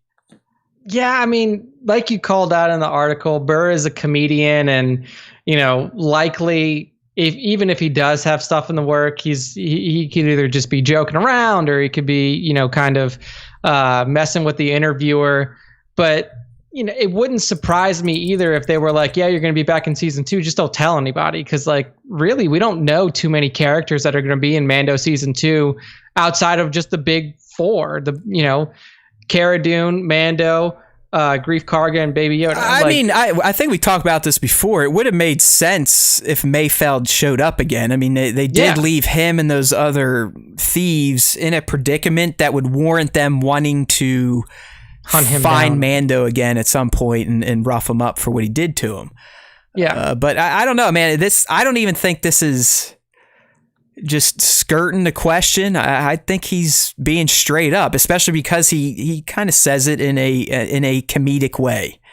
Yeah, more or less. The well is dry. Basically saying he's used up all his features and he's just going back on the road. And it's not a huge deal that Mayfeld's not going to show up. I mean, he was super secondary anyways. It served his purpose as a foil for Mando, a shit talker, if you will. I'm not upset that this is probably a reality. Yeah, no, I mean, and like you said, it doesn't necessarily even, require that Mayfeld and the gang come back in season 2. This could be something that comes back in season 3. It's one of those kind of open-ended storylines that doesn't need an immediate follow-up. So even if he doesn't make it into season 2, it doesn't mean he can't come back at all. It would have been cool to see him. I thought that the character that Burr played was pretty fun. Like you said, it was an interesting little side quest for Mando. And maybe we get him back at some point, but I'm not too upset that right. And I'm with you. I did like how he played the character. I mean, he essentially Mayfeld Bill Burr. It was the same guy as the comedian. But it worked for who the character was, and like I said, how he interacted with Mando. He was kind of uncomfortable, if you will. I mean, he was playing with the baby, wanting to keep it as a pet. He just seemed to like to push Mando's buttons, and I like that dynamic between the two. So, yeah, well, he's not going to be in season 2, but hopefully the show keeps going beyond 2 seasons. 3, we know they're doing at least 3. I would hope this thing gets up there at like Simpsons level, 30, 40 seasons. We'll still be talking about this when Nick and I are dying of COVID in a nursing home somewhere. Yeah. So that's that. Bill Burr is out. You got to take him at his word. At least I am. I really don't think he's trying to play the spin game here or the shell game. Like, oh yeah, I'm saying this, but I mean something else. We have another update on Mandalorian, and this one again, you got to kind of take with the grain of salt approach, right, Nick? Because we got someone, Star Wars Newsnet, which is pretty reputable. It's one of the reasons I ran this one, but they're legit. I mean, they get their celebration media passes. I'm kind of sad the chat's busted because I can no longer see the peanut gallery chatting, if they will. But either way, this comes from Star Wars Newsnet, and we get some new details on the live action version of Ahsoka Tano. Again, she's rumored to be showing up in The Mandalorian in season 2, played by Rosario Dawson.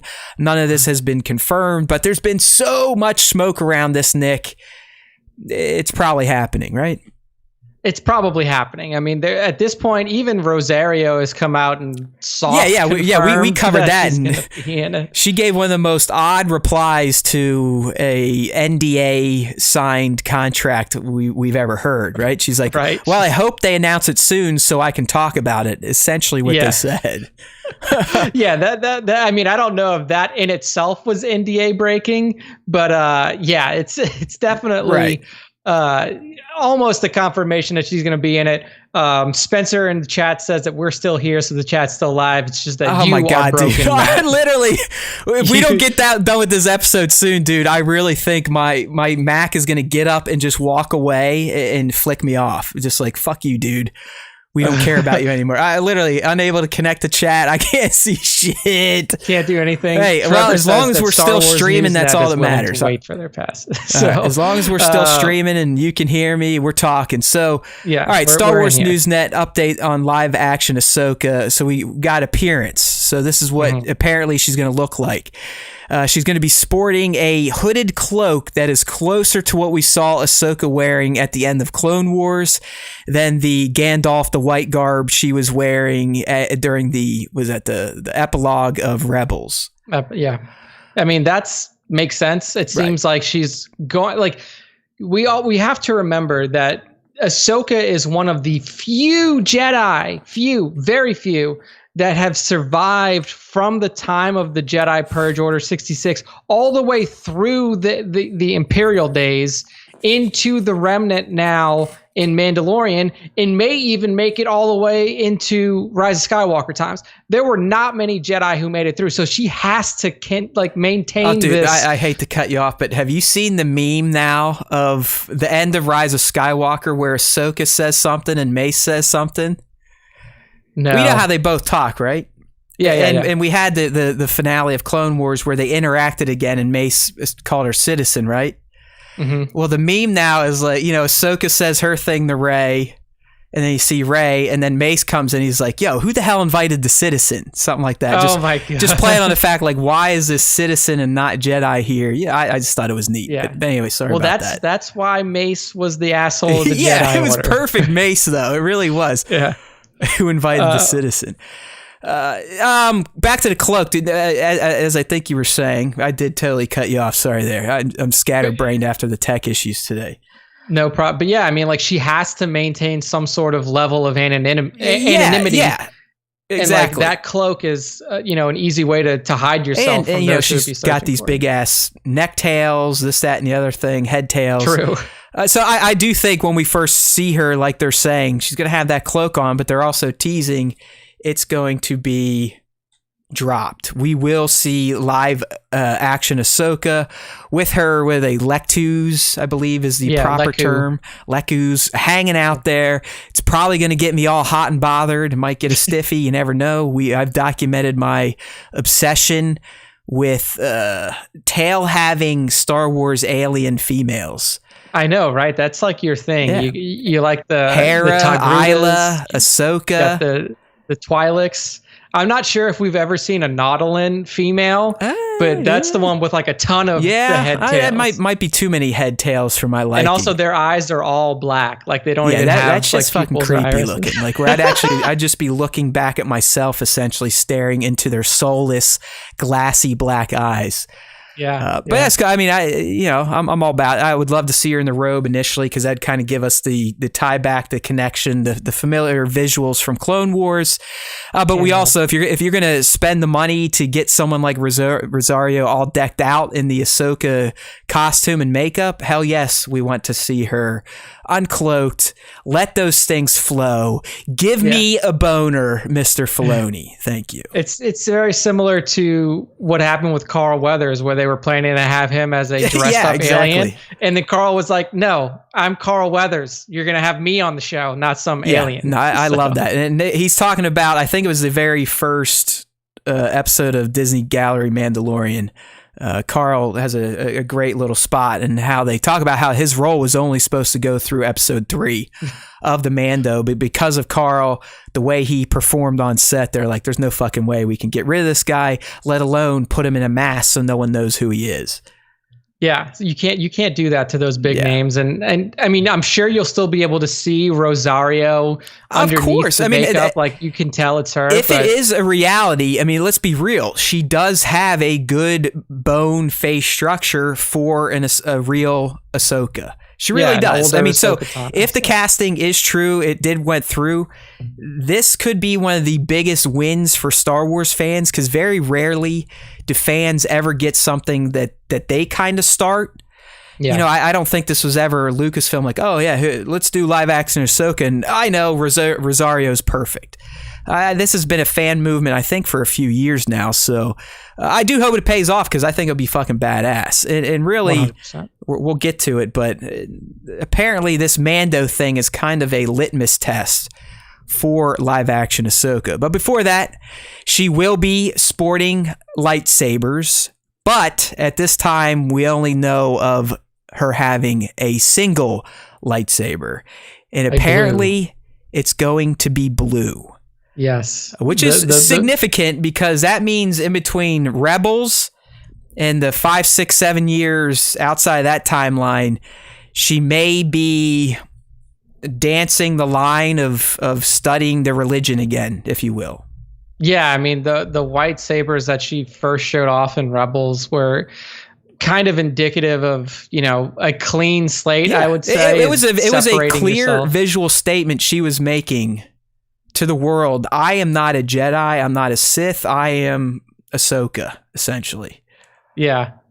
It's one of those things where, like, is the blue to her indicative of a connection, like you mentioned, to Anakin? Like, now that she knows that Anakin Skywalker has been redeemed, possibly. If I positioned that, didn't I, right here in this article? Yeah, you did. Yeah. As an homage to her old master. Like, could you argue that her readopting those blue sabers is a way to honor him because he gave the blue sabers to her in the final season? Yeah, man. I mean, that's kind of where I was going with just in that. Excuse me, that one sentence I put there. This could imply her possibly following the Jedi way again, or just an homage to Anakin after hearing about his turn. Yeah, so I 100% think that. I mean, Star Wars News Network, I didn't want to kind of rip their ideas. That's not how I roll, but they were positioning it as, I guess this is kind of in the next spot. I guess we just scroll down there.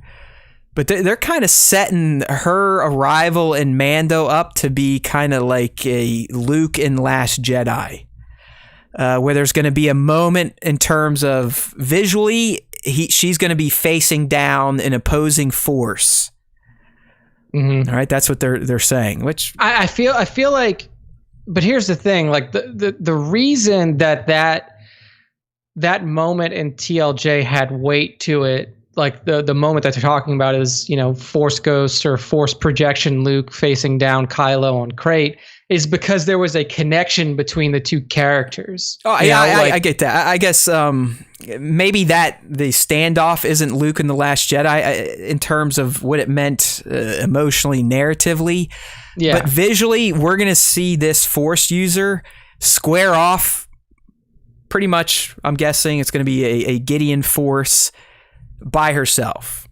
Yeah, we're essentially going to see her kick the living fuck out of a very imposing bad guy Empire-like force across the battlefield. Yeah. Now there's still a lot of development to happen here in the show, and there's still the question around what was the Kamino and Clone Doctor doing there, and why was he interested in Baby Yoda? And, because if you think about it, you're like, well, if Ahsoka fights Gideon, even if Gideon has the Darksaber, she's just going to destroy him. Like, she is a Force user that is trained. We know he is directly involved in trying to get the child, using people from Kamino to take samples from the child. And we've speculated on, it wasn't our idea, it's out there, it's floating around, that, maybe he is almost like a Ben Solo. Not that he has the Force, it's kind of a bad example, my bad, I'll slap myself for that, but essentially he's got a hard-on for Darth Vader and wants to kind of fill that void, so he could possibly be experimenting on himself or other beings, other clones, to try to inject the Force pill form, steroid style, versus being born with it. That's exactly kind of where I was going, is that he may be trying to give himself the Force, and then we finally see this showdown between these two, and it kind of rocks Ahsoka because she's like, holy shit, like, this guy didn't have the Force, or doesn't seem to have the Force, because that Force users can kind of feel the Force within each other. And then maybe she had a run-in with Gideon before, didn't feel anything, and now this showdown between them, she's like, how did he get the Force? Where did this come from? And then it's just kind of like this wild energy that, untrained Force users typically exert. Like, it's uncontrolled, and he can't really, use it properly, I guess you would say, or use it in a controlled manner. Yeah, it sounds like we're going to see an impressive looking fight. I don't know if she's going to be with Mando at that point in time, or maybe that's how they get introduced and he realizes that she is one of these space wizards that he's been tasked to find. But the last thing from this write-up from Star Wars News Network is that her turn in Mando is being treated as a test run for the live-action version of Ahsoka, like I said. So you should get a good sampling of her personality in The Mandalorian to see if it tests well with probably idiots that don't watch Star Wars like we all do, to see if, hey, you know, enough people love this character that aren't super fans, we can go ahead and invest $100 million into subsequent standalone shows with her, or keep popping her up in other Star Wars live action series. Yeah, and I think the big thing about this introduction is it's kind of, I don't know if I've mentioned it specifically with her before, or it may have been when I was talking about Maul. You have to introduce her. Like, you can't just put Ahsoka in and then expect the people watching to know who she is, because like you said, people like us, people like our fans, people in the chat, people who are listening on the podcast, like, they know who Ahsoka is. They know the character. They know her story. They know her personality. They know she can be funny. They know she can be super serious, caring, this, that, and the other thing. They know her skill set. They know she's a badass. But a lot of people don't. Yeah, like, I would say almost, I don't want to say a majority, but a heavy portion of the watchers of The Mandalorian will have no idea who this character is. So you have to bring her in and do enough to introduce her to the new people that she is a character that you can relate to. But not enough to where you feel like you're just retelling her entire story to the people who already know it.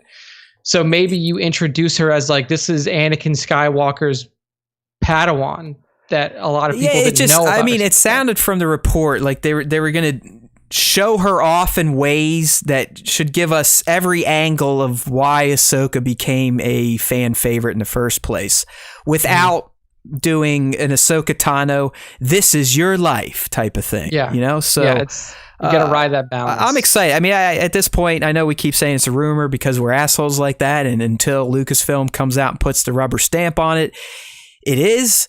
But as I said earlier, there's just too much noise around this live action Ahsoka at this point for it not to be real. And I'm excited for it. I liked getting these details. It sounds like everything, if true, is being done correctly, which is a no-brainer because this is a Favreau and Filoni project. Yep.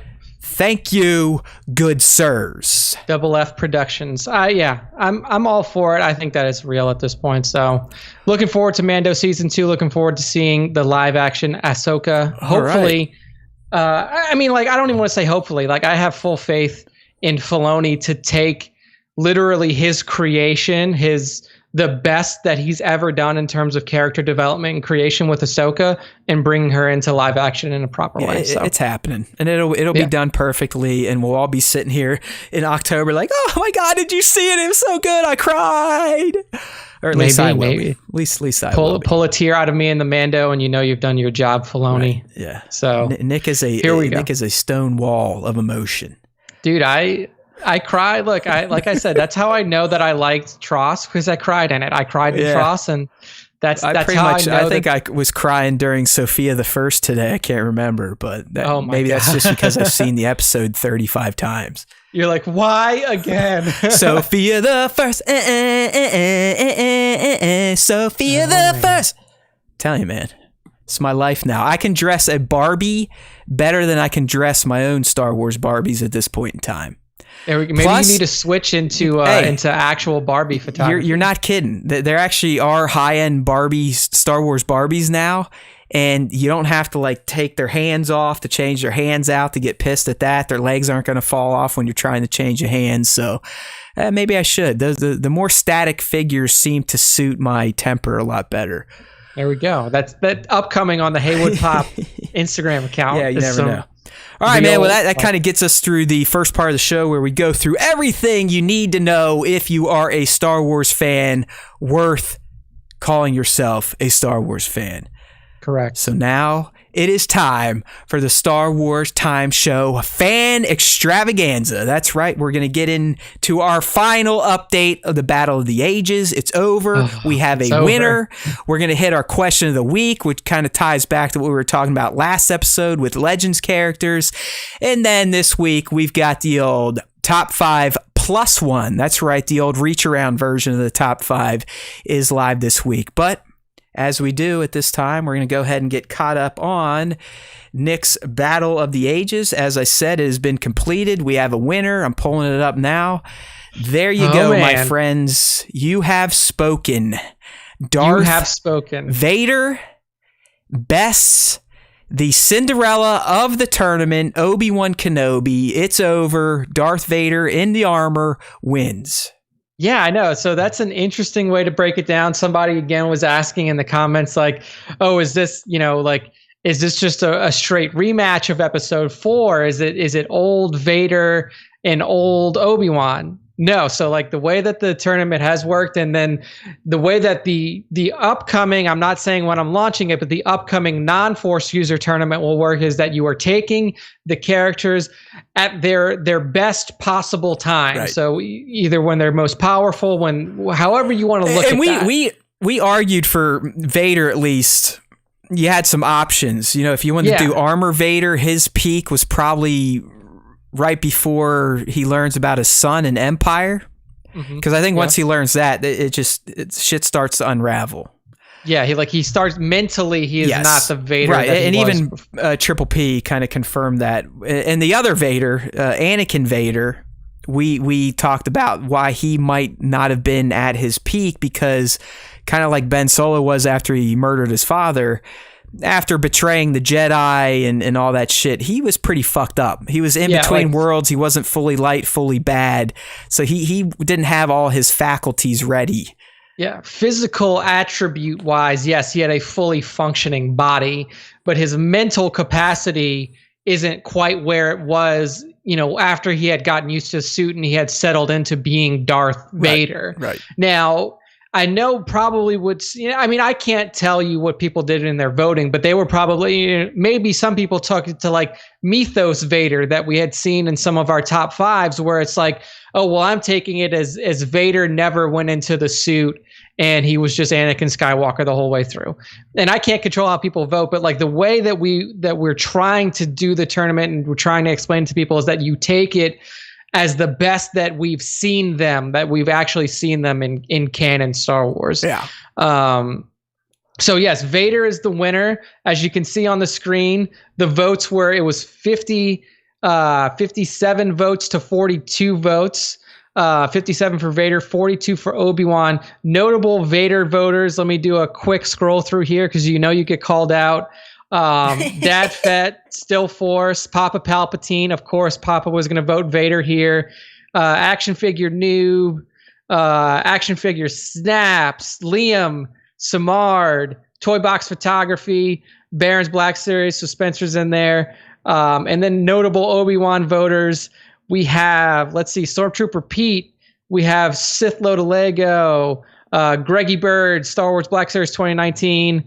Klondike Studios, Augusto, and then Figure Hertz, and among others. Tones was also a Obi-Wan voter. I mean, it was a close vote. I know, when you have these two fighting against each other, it's always close. What I find funny, though, is that this is essentially this matchup was essentially a rematch of round 2, because in round 2 we had Anakin Skywalker versus Obi-Wan Kenobi.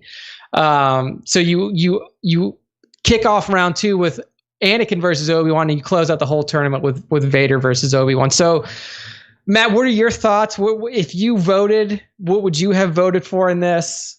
Give us your thoughts on the final battle of the Force user ages. I like Triple P. I'm also a Vader homer. Mm-hmm. Yes. And the way I'm feeling right now, I definitely would have went Vader, just because I've got some anger built up over all the fuck ups today. I've actually had to pull up the show on my phone just to see the chat, and I can see people here talking some shit here. Rage Vader rage. Yeah. Spencer wants my wife to wear some head tails. I saw that. I was not going to call it out specifically, but I saw that. Not a bad idea. Well, Triple P's angry as usual. That's to be expected. He's mad about Ahsoka because she has plot armor. I mean, anyway, sorry. I had to catch up. I was feeling like left out of the conversation, especially now that we're into the fan segment. Battle of the Ages. So I've got it up on my phone, so it's not even on my network. I'm using Verizon shit, so hopefully that doesn't fuck up anything else.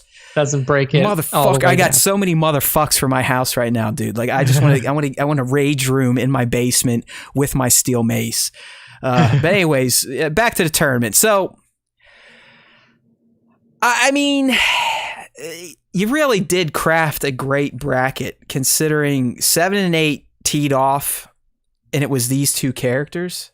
Yeah. And I'm down with the result. I mean, I think Vader needs a win after all, because the guy didn't get too many wins in life if you really think about it. He did not. He really didn't. I mean, Vader is your prototypical loser. He really is. I mean, he lost everything based on his decisions in life. And the only decision that gained him his humanity back still cost him his life. So again, the guy made nothing but bad choices and paid for them. So, you know, he could use a victory. Yeah. And if the Star Wars Time Show is the show to give him that victory, I am proud to be that type of show. Yeah. No, I mean, I agree with you in terms of my feelings on Vader winning. Like, I can definitely see why people would vote that way. But if I'm going to be honest, if I take this matchup at the way that I've been treating it, Obi-Wan at his best, Vader at his best, I think Obi takes it. I think Obi wins that fight, because even at his best, even at Vader's best, he would never be able to fully put his emotions aside to fight his master. Yeah. He could never get it out of his head. And even with the immense force powers, and even, you know, with feeling more comfortable in his armor, I think, and I will say that I think the best Obi-Wan that we've ever seen was probably the Obi that fought Anakin at the end of episode 3. Yeah. He was literally fucking Zen master. He was determined to kill his friend. And I mean, he thought he did it. He just fucked up and forgot that his friend's the chosen one. And, you know, cutting off all his appendages and leaving him to burn by a lake of fire probably wasn't enough to do the job. Yeah. He should have walked up and just went, Yaga! Right in the back of his fucking head, do like a Papa Palpatine style photography, maybe even jump on a xenomorph to do the deed. You don't know. But I mean, he did fuck up. You're 100% right. I mean, Revenge of the Sith Obi-Wan was probably one of the most motivated, focused Jedi of all time. Yeah, and he was just so mentally clear. Like, you see that moment, like when right before they start fighting, they're standing on that platform on Mustafar. He sees what had happened to Padme, and he settles in. Like, Anakin is still like in a rage, like his emotions are all over. And Obi-Wan is just focused. He's clear. He's like, I know what I got to do. He takes off the robe, and he's like, he knows. He's like, you're my best friend. You're like a brother to me, but I have to do this. And he was locked in, and that's why he won that fight. He knew the moment Yoda broke it down to him. Like, who the fuck do you think it is, and who the fuck do you think you have to go kill right now? Because you're not even going to sniff Sidious's asshole, my friend. So, yes, get ready, get focused. You need to murder your best friend. So Joker beats Bats in the I chat saw that. Said, you missed that one. Joker beats Bats. That was one of our showdowns. So we had Vader Palpatine won. versus Vader was round 2, and Vader fucking shut it down. It was a blowout. He basically did the old Sith lift and toss.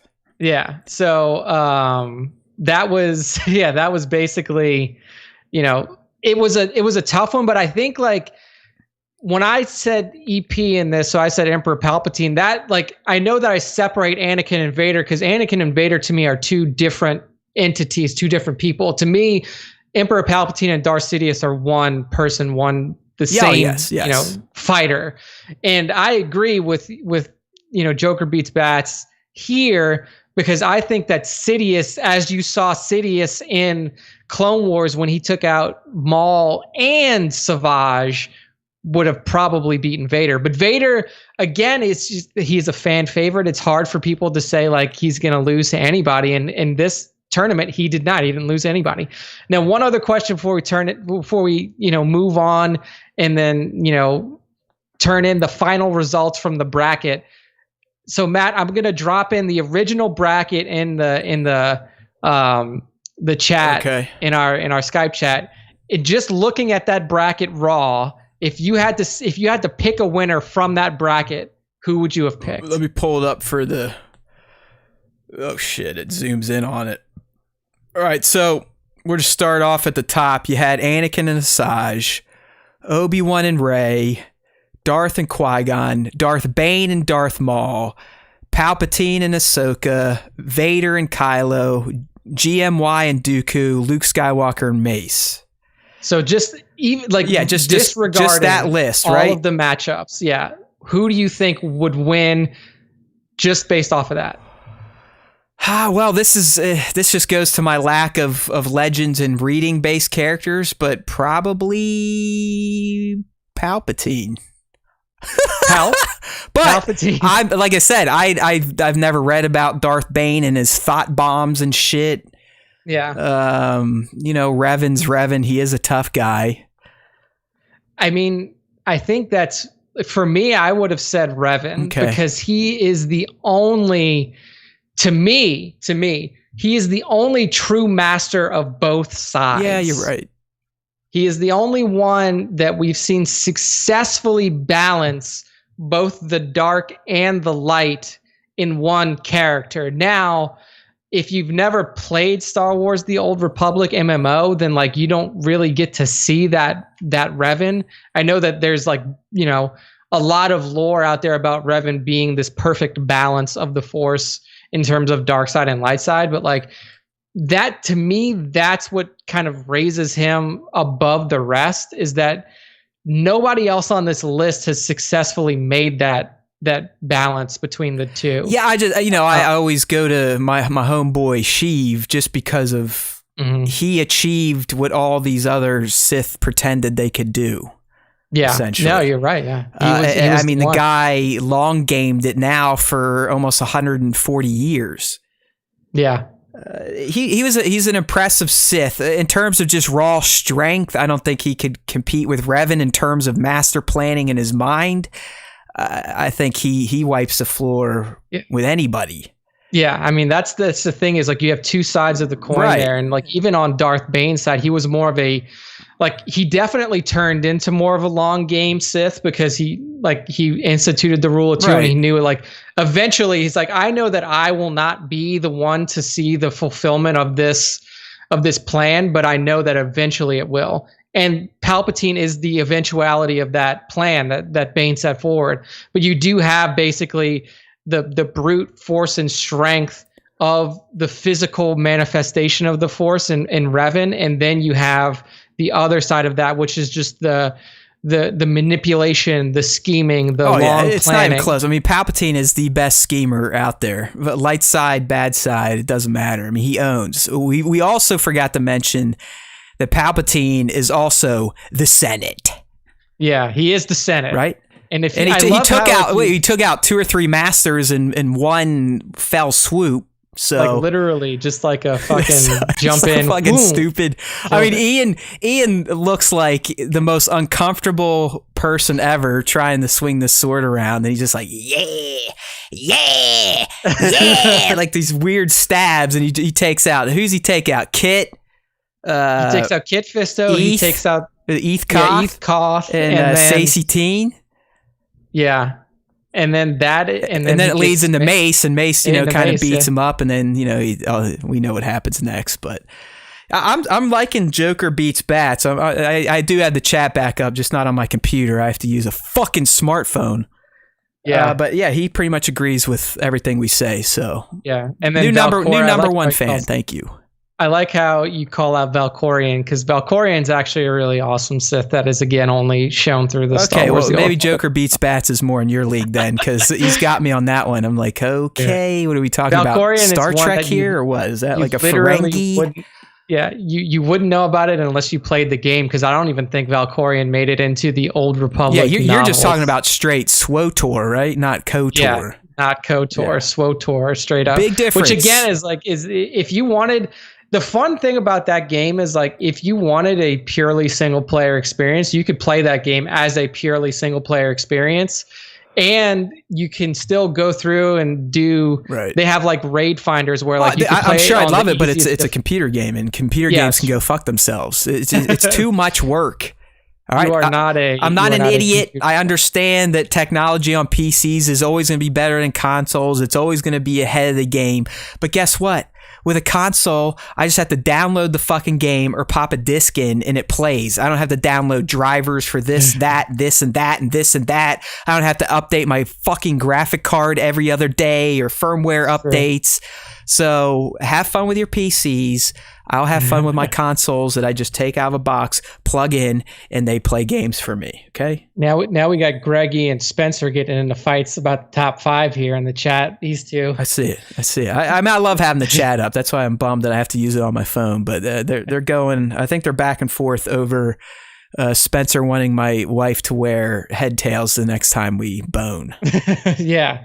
Well, I don't think that'll ever make it into a picture or video format, but maybe you can get your wife to dress up as a Twi'lek for Halloween. Yeah, we'll see. These days the little one dictates what costumes we wear, so I could very well be a Jedi again next year, and my wife will be Padme. You never know. You never know. You never know. But so that brings us to the end of our conversation about the Battle for the Ages. We still have our fan question of the week, which was a fun one. It was a fun fan question of the week. And it kind of went back to a discussion we were having last week about, Mara Jade possibly coming back into canon and how we would do that and how you would achieve that now with the lore kind of rounded out for Luke Skywalker. So the question was, which Legends character would you like to see return to canon and why? Yep. So I just had the question up. We'll get into typically we choose 10 responses. I did them this week, so I didn't share with Nick. My bad. Yeah, no, but it's totally fine. I actually like the first one that's here from Pawn Stars Collector or Pawn Stars Collector. I don't know. PWN to me is Pwn. Yeah, Pwn. Yeah, that's you got pwned. He says, probably an unpopular opinion, but I would say none. I just don't trust Disney on how they would handle them. I'll always admit, though, Thrawn was okay.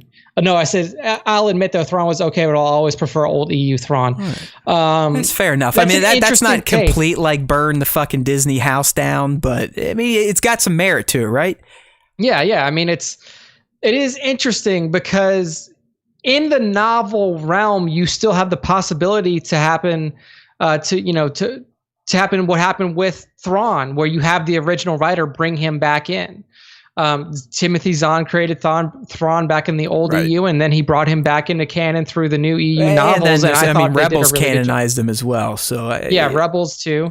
I think Thrawn was a successful re-canonization project for Disney holding the Star Wars license.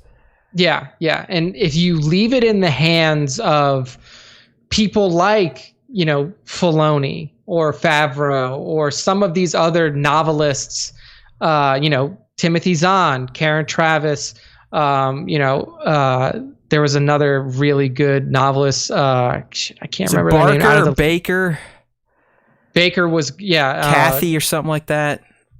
Karen Travis was one. I'll have to look at my books, but Aaron Allstott, I think was his name. A lot of these good novelists from the old EU, if you were to work with them and bring them back into the fold for the new EU, I think that they could resurrect some of their characters successfully. But if it is purely in the hands of Disney, then it is a hard thing to just say like, hey, Disney, here's Mara Jade, bring her back in some way to see how they would do it. Again, that's why I think how they did it with Thrawn, where you had a mix of the guy that created him in Legends, bringing him back, as well as Disney kind of doing its thing via Filoni's teams to introduce him to a larger audience through Rebels. And you handle it that way, I don't think you can fail. But I don't know every character makes sense to bring them back that way. So I did like that response. Moving on to Bob Goblin 1201. Yeah, this is all of them, and easy enough to do. Just need a story that establishes that the Star Wars galaxy exists as part of a multiverse. Bingo! The better post-ROTJ future exists with Mara Jade, Ben Skywalker, Jaina, Jason, and Anakin Solo, and the new Jedi Order. So this is essentially a J.J. Abrams Star Trek approach. I was going to say this is Abrams. You don't abort the existing history, you just essentially create a new universe timeline, and it does. That's how Star Trek is looked at now. There's essentially everything up until 2019 or 2009 Star Trek, and then some stuff has happened after it, this, that, and the other thing. Yep. I'm fine with that. I mean, it would never happen because that's not really what Star Wars is. But I think geeks at this point are conditioned to multiverses, parallel universes. DC's done it. Marvel's done it. So why not Star Wars? I mean, we already have the world between worlds. Yeah, I mean, it would literally be easy enough if they just rebranded what is now Legends as the Star Wars multiverse. There you go. And then just like, you don't even have to change the story. You keep all of the same books. And then what you allow writers to do is you say, all of this is canon. Like all of this is multiverse canon. Yeah. If you want to add stories to this, you can.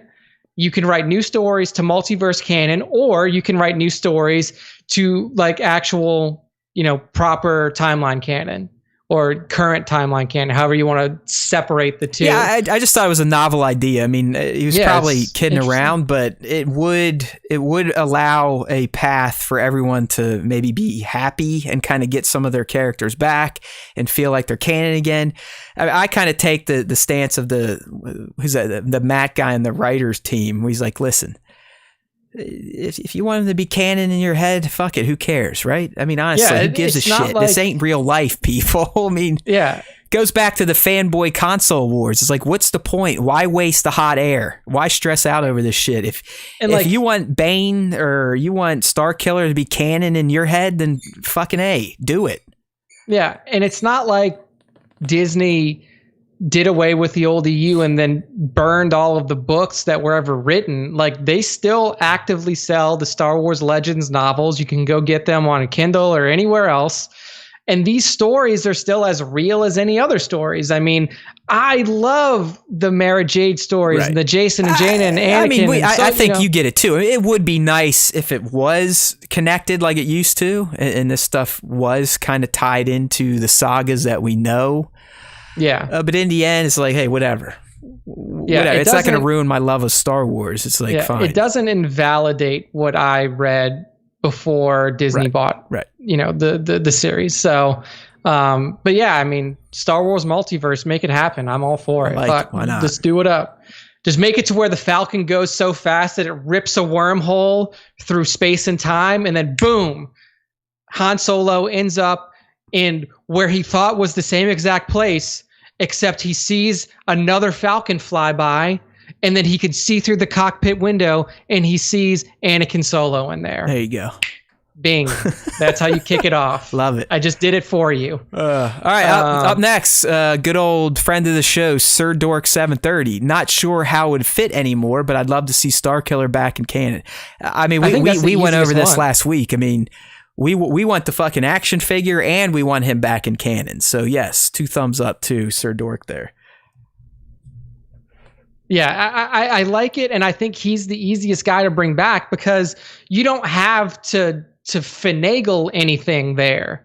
Like, you don't have to go in and say like invalidate now current canon to make Starkiller come back in, because it's still canon that that Palpatine and Vader were both basically grooming other, finding other ways to kill each other. They couldn't go over like how he helped the early part of the rebellion and shit like that. But the character himself could be folded back in a way that would honor what he was, right, in the first Force Unleashed, as well as honor what's canon now and what exists, this, that, and the other thing around that time frame. Yeah, I mean, it's easy enough to bring him back in. I think it would be a good character to reintroduce to the saga because Triple P says we should just treat the Disney trilogy as a dream sequence. Yeah, that's kind of the same thing with the multiverse. I mean, you can, if you're a writer, you can write yourself out of any fucking corner these days with multiverses. Dude, especially in sci-fi. In sci-fi, it's the easiest thing to do. Yeah, why not? Just do it.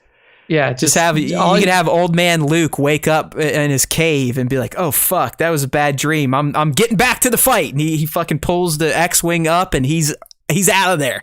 See Octo, I'm gonna go find my sister. Or you literally just have him wake up in a bed next to Mara Jade. Yeah, and then he's like, "Man, I had a terrible dream." Yeah, and the kids come in, then it just says "Ding," and it ends, and everyone's like, "Yeah." Ben Skywalker just shows up there, and he's like, "I'm ready for training, Dad." So yeah, Star Killer, let's bring him back. We agree. All right, here's our buddy Star Wars Toys 73. I don't know if he's still in the chat. He was in here as Bastajan, Darth motherfucking Malgus, and that's why I picked this one, just because he speaks my language. Darth Malgus is a bad motherfucker. Right, he gives an explanation, which you asked for. Bane's story was pretty awesome too, but the thought bomb, like fuck all the way off. All the words in the English language and all their permutations, and they settled on the thought bomb. Who thinks of this stuff? My 12-year-old niece, so Darth Malgus it is.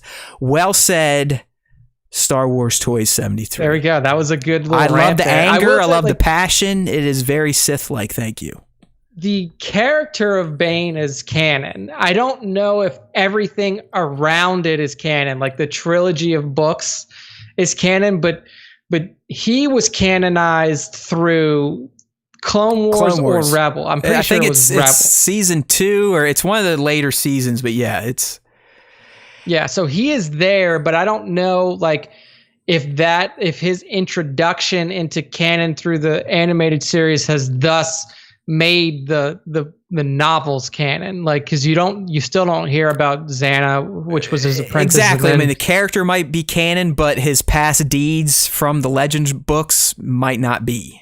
Yeah, I mean, Darth Malgus is always going to be really awesome to me just because of that trailer. I mean the video. Yeah, like the multiple trailers that he was featured in, and then just playing that game. Like that game, while it was not a great MMO I thought it was because it was a Star Wars MMO. I get to have lightsabers and fight against some of these really cool characters. Bastila Shan's in it. Fucking Darth Revan's in it. Darth Malgus is in it. A lot of cool characters. Yeah. But he was a bad motherfucker, dude. Like he was a badass. There you go, Darth motherfucking Malgus. The name is earned. Broken Artist 98. I'm gonna cheat here and say Omega Squad, and I think Baron's Black Series had that as well. He's dipped out because we took too long to get to his self praise. So we see what type of fan Baron is, but that's fine. Thanks, Spencer. Omega Squad. That's one of the Clone Wars squads. I don't know if they're a comic book. I forget that there was more detail. I don't know if it's comic book or a video game, but essentially, I think it's books. They were fleshed out. They were all clones that were given personalities, much like a Rex, a Fives, this, that, and the other thing. So sounds good. Omega Squad, Lance Peter X34. All of the EU's solo offspring to go with Jaina Solo that started the Black Series Legends line of 6-inch figs.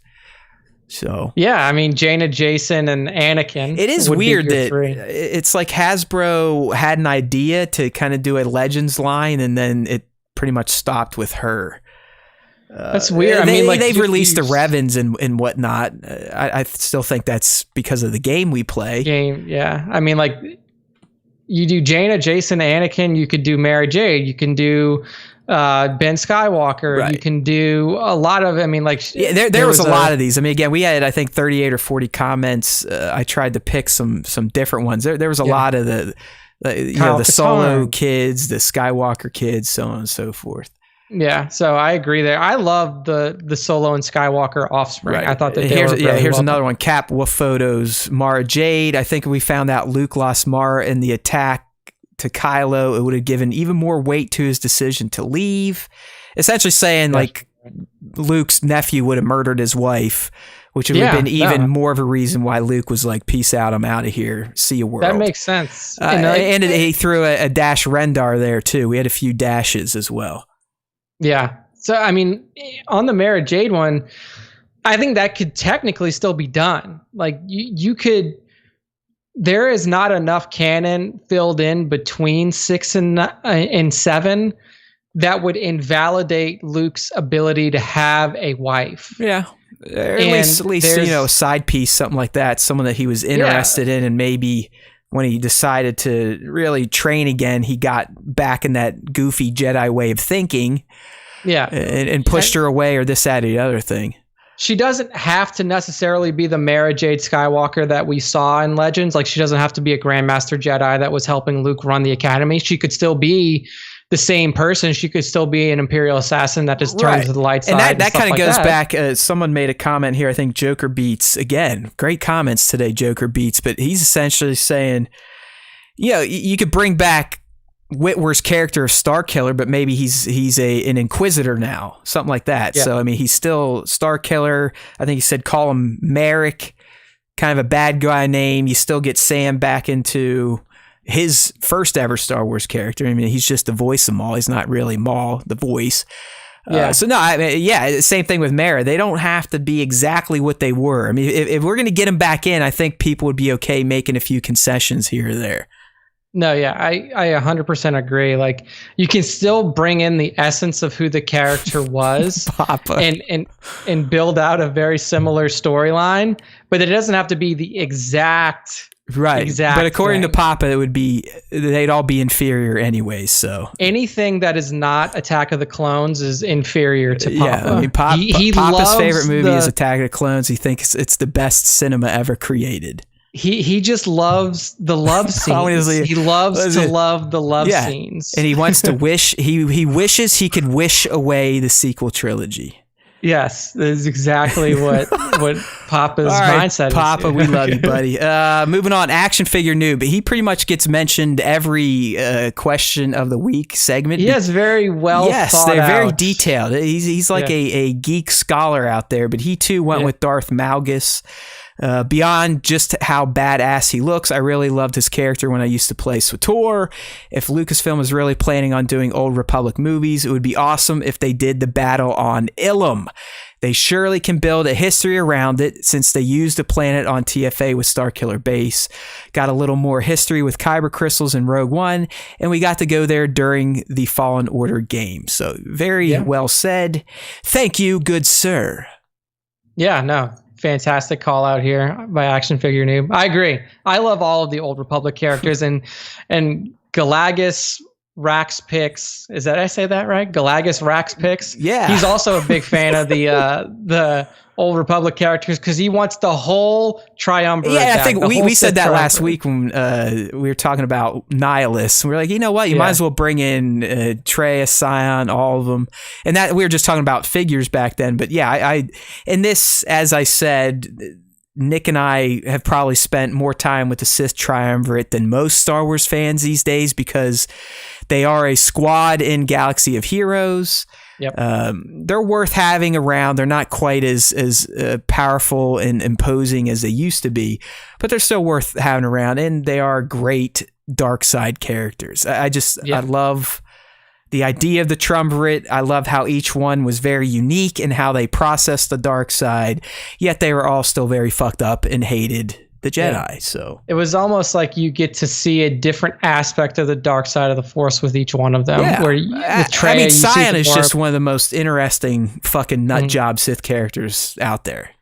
Yeah, so I agree. I mean, the Old Republic is an area that was pre-Disney, an area ripe for canon storytelling and live action content, and still now it's an area that is open for amazing live action content. So I really hope that at some point we get it because it's too good to pass up. Like this era where it was so heavily, based off of this battle between light and dark, not necessarily in a subversive way that we've usually seen it, that then turns into like all out galactic war, but a very upfront, in your face, here's the dark side of the Force, here's the light side of the Force going at it.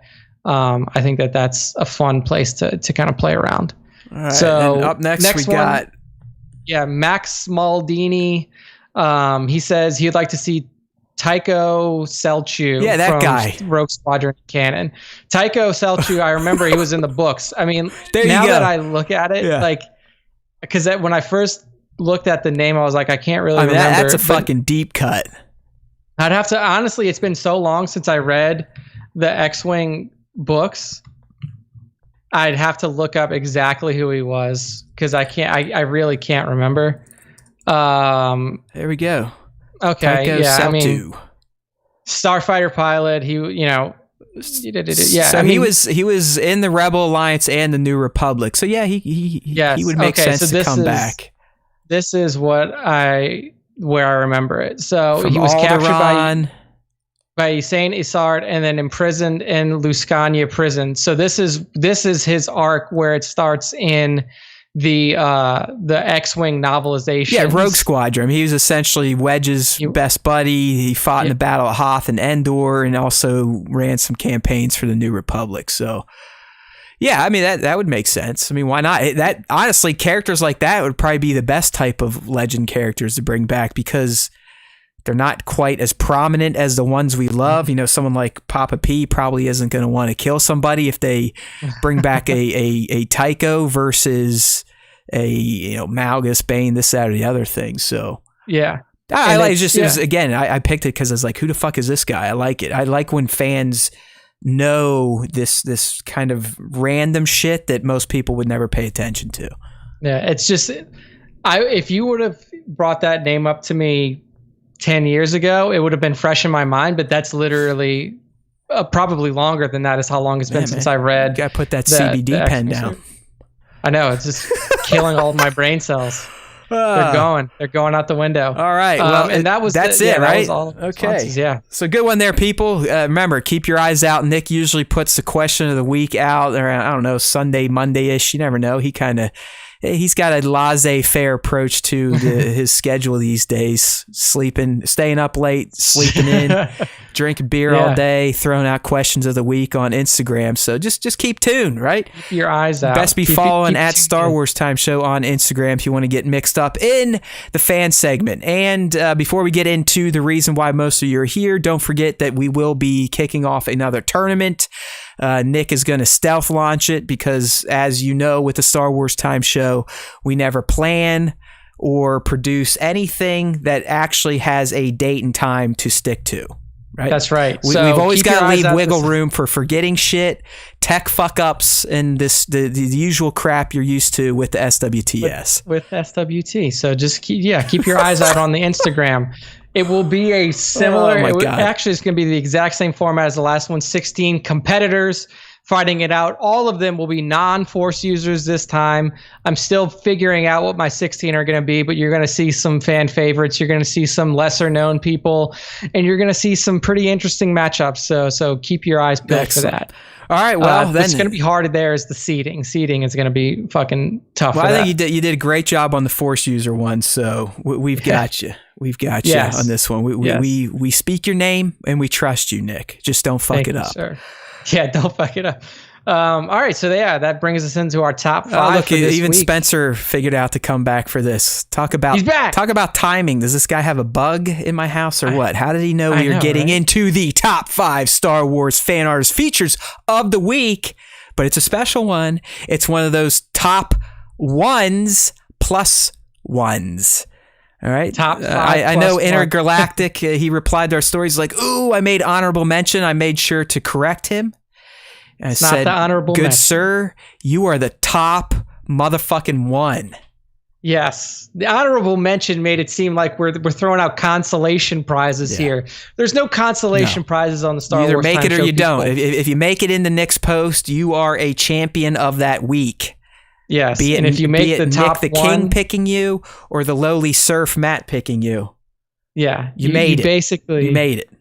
You are not. There's no consolation. Right. There's no second prize. There's here. nothing honorable about us, anyways. So the term doesn't even apply to the Star Wars Time Show. That's very true. So, all right, Nick, I'm going to go ahead and turn it over to you. Go ahead and kick off our first selection?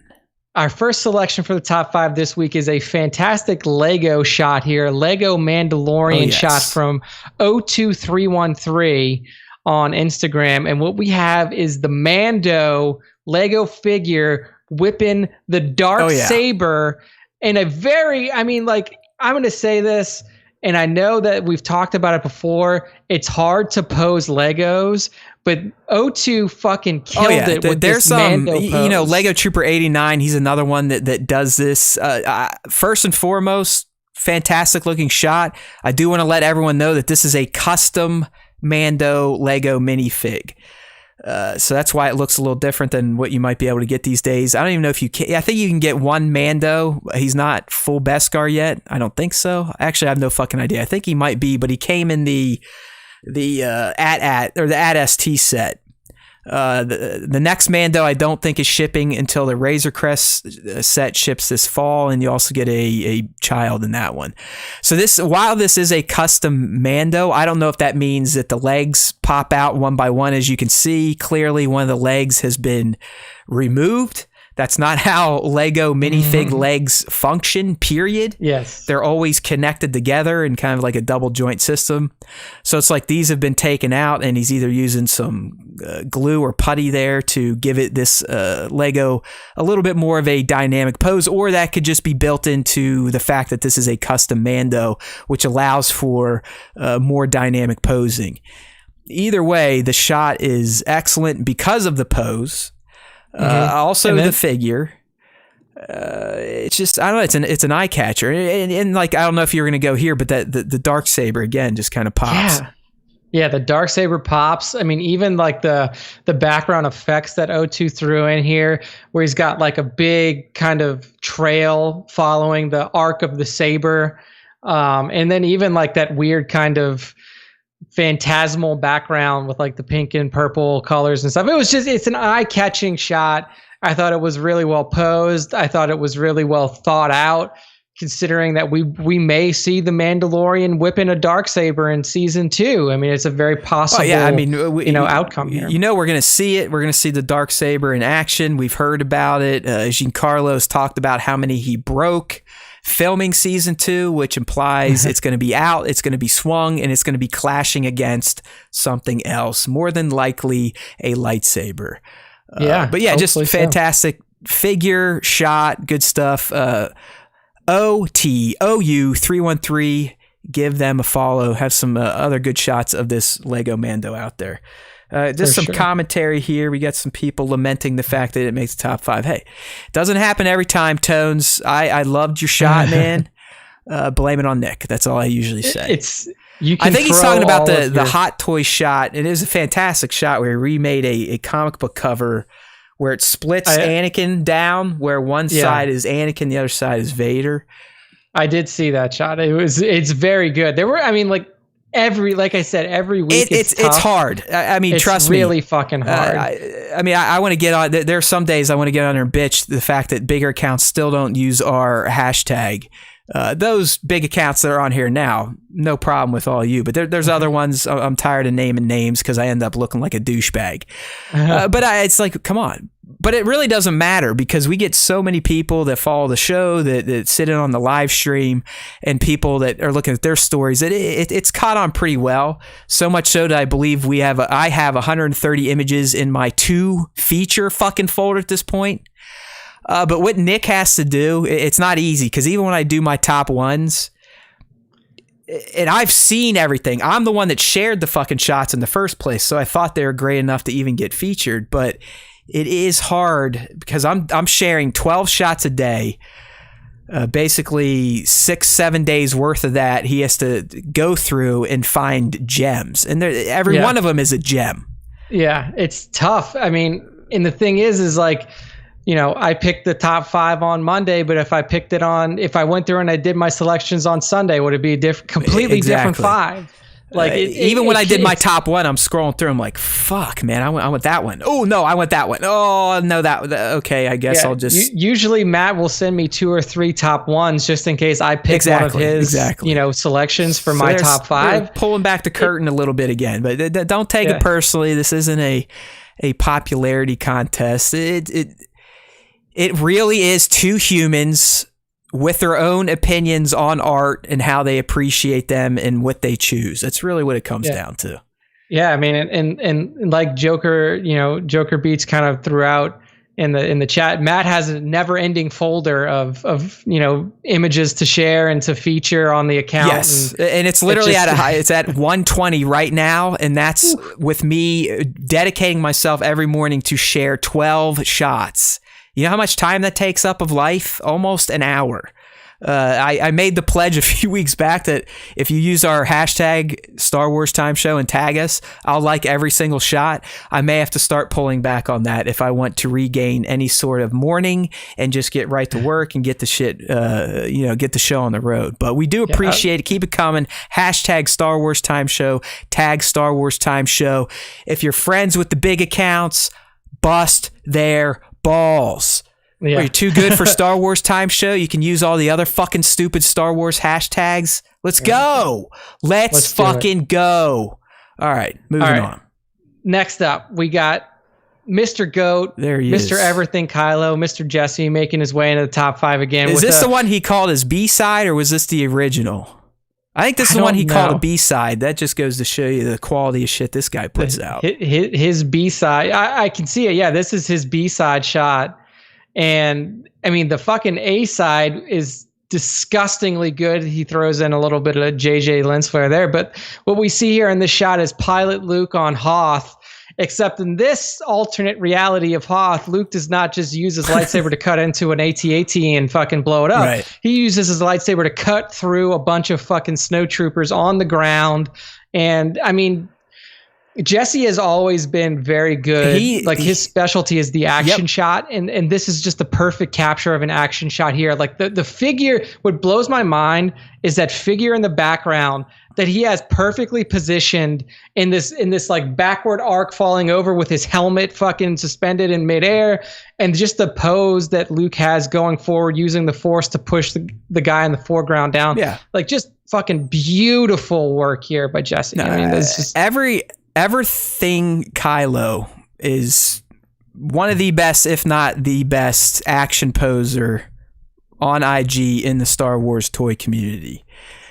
He also excels at particle effects, be it actual physical particles or fire particle effects. I mean, that's you can pick a Jesse shot out of a lineup because of how quality and crisp and clear and really just alive they look. I mean, his shots look like they are kind of static images in motion. That makes no sense, right? I mean, those words contradict each other, but it does look like a living shot. You can feel the whoosh of the Force. You can feel Luke's saber making swings. You can almost feel the guys getting blown back and about to hit the snow here on Hoth. So yeah, that's when you've reached like the high art level of toy photography. And you see that in like these like masters of the craft, like Jesse, like Papa, Sir Dork, Black Series, 1/6, all of these like top next level guys. It's to me, it's the posing. Like when you become a true champion toy photographer, it's when you can pose like this. Okay. Yeah, and it's not saying that like you need this level of posing and detail. It's and a style. Yeah. I'm trying to get to the point where I quit worrying about what the fuck everyone else is doing and just do what I do. And if it's just static, boring portrait shots or mood shots, so be it. That's what I do. That's what I can do. I need to quit fucking worrying about like, I want to be able to shoot like Everything Kylo. I want to do a shot like Papa Palpatine. I want to do a stage scene like Plastic Action or Black Sea. It's like, you know what? Fuck you, Matt. You're not them. You're Haywood Pop. Just fucking do what you do. If what you do is basic to you, then so be it. That's what you do. Focus on what you do to get better at that versus how you can do what other people are doing. I think Matt had a breakthrough on the show. I'm growing. It just happened live. I'm having emotional. I can psychoanalyze myself, is what I'm saying. A lot of people have told me in my life I need to go see a shrink. I've done enough stuff to my brain mentally to open up my mind that I kind of understand why I'm a jerk off. Now, does that mean I can fix things right away? Absolutely not. I struggle to be a better father to my kid than my dad was to me because of his training, and I got to break through all that shit, my chemical imbalances. So I try, but I need to get to the spot, and I'm getting there. I forget where I saw it. I think I saw it on Dagobah Days, or he had a story with a creative essentially saying, like, listen, motherfuckers, quit worrying about what other people are doing or trying to do what other people are doing. Do what you do. Do what you do. And if what I do is just basic portraits, simple shots, then so fucking be it. Yeah. I'm not going to do, I'm never going to do what Kylo does. There's no way. It's either a lack of patience, a lack of creativity, a lack of vision. But when I sit down, I do not sit down and go, I'm going to make it look like this fucking AT-AT driver got hit so hard in the head that he flipped over, his head popped off, Luke's mid-run doing a force push. Any of my action shots look like what everything Kylo's doing because I'm trying to mimic what he does because he's one of the best at this type of shot. So I know that was a long way around the horn to honor our friend here, one of the original GOATs. But it's true. And hopefully those of you that are listening that get pissed with this hobby, you get frustrated, you get stuck in a rut like I constantly in. Sometimes you got to just got to understand there's going to be people that are way better than you. You're going to be better than certain people. Just do what you do. Commit, refocus, and try to become the best person at doing that shit. And then, no, this isn't like a participation trophy speech. It's fucking real life, man. We all got our strong suit or skills in certain aspects of this hobby. Mine's not posing, and I need to come to grips with that. Mine's not setting up detailed dioramas. I need to come to grips with that. Thank you. Thank you, my friends, for giving me this time to just vomit out all the poison in my head over this fucking hobby and these toys and Star Wars. Truth bombs dropped by Matt here on the segment. But you're right. I mean, like, you need to perfect your craft, not Jesse's craft. So, beautiful shot here. It's like I have a self-help group now. They're all like, oh man, art's subjective. Everyone's got their own style. So that's why we love you people. That's why we love the Star Wars Time Show a-holes, the dedicated ones. I don't even like calling you a-holes anymore. Maybe we got to think of a better name, the loyalists. Who knows? We may put out like a... We should do like question. Yeah. What is the name of the Star Wars Time Faithful? There we go. Name yourselves. Maybe that's the next question of the week or just a middle of the week question. But I do like that because I do have an affinity for those of you that stick with us. You tag us in every shot you share. You show up for the live streams in the middle of the day. You share in your stories. I genuinely love all of you as Star Wars Time Show fans. I probably don't love you as humans, but I love you as Star Wars Time Show fans. So thank you. We speak your name. We speak your names. There we go. Well, here's what we'll do, and I don't know if I'm gonna do this week or next week. If I do it this week, you will know that there is a delay putting together the bracket. Okay. What I'll do is I'll put out a call. I'll say, okay, we need suggestions for what Star Wars Time Show fans should be called. We'll take in all of the suggestions. Matt and I will parse through them, and we'll pick out our top two. There we go. Yeah, we can have an official unveiling and settling on a new name. That'll make for a good segment. I like it. We'll pick out the two. Then we'll have a fan vote. All right. We'll have a fan vote on the final two. And then whatever wins the fan, because this is what we do now. Apparently, this is popular with our fans. You guys have reacted really well to the battle post where you get to vote and your voice gets to be heard. So we'll do that for our fan base. Matt and I will pick the final two out of the suggestions, but you vote on the final one. You guys have to pick your own moniker. We'll get you so far. Think it's like AGT. Where we're the judges, we're going to whittle it down to, the best of the best, and then we're going to turn it over to the dumbass American public to vote.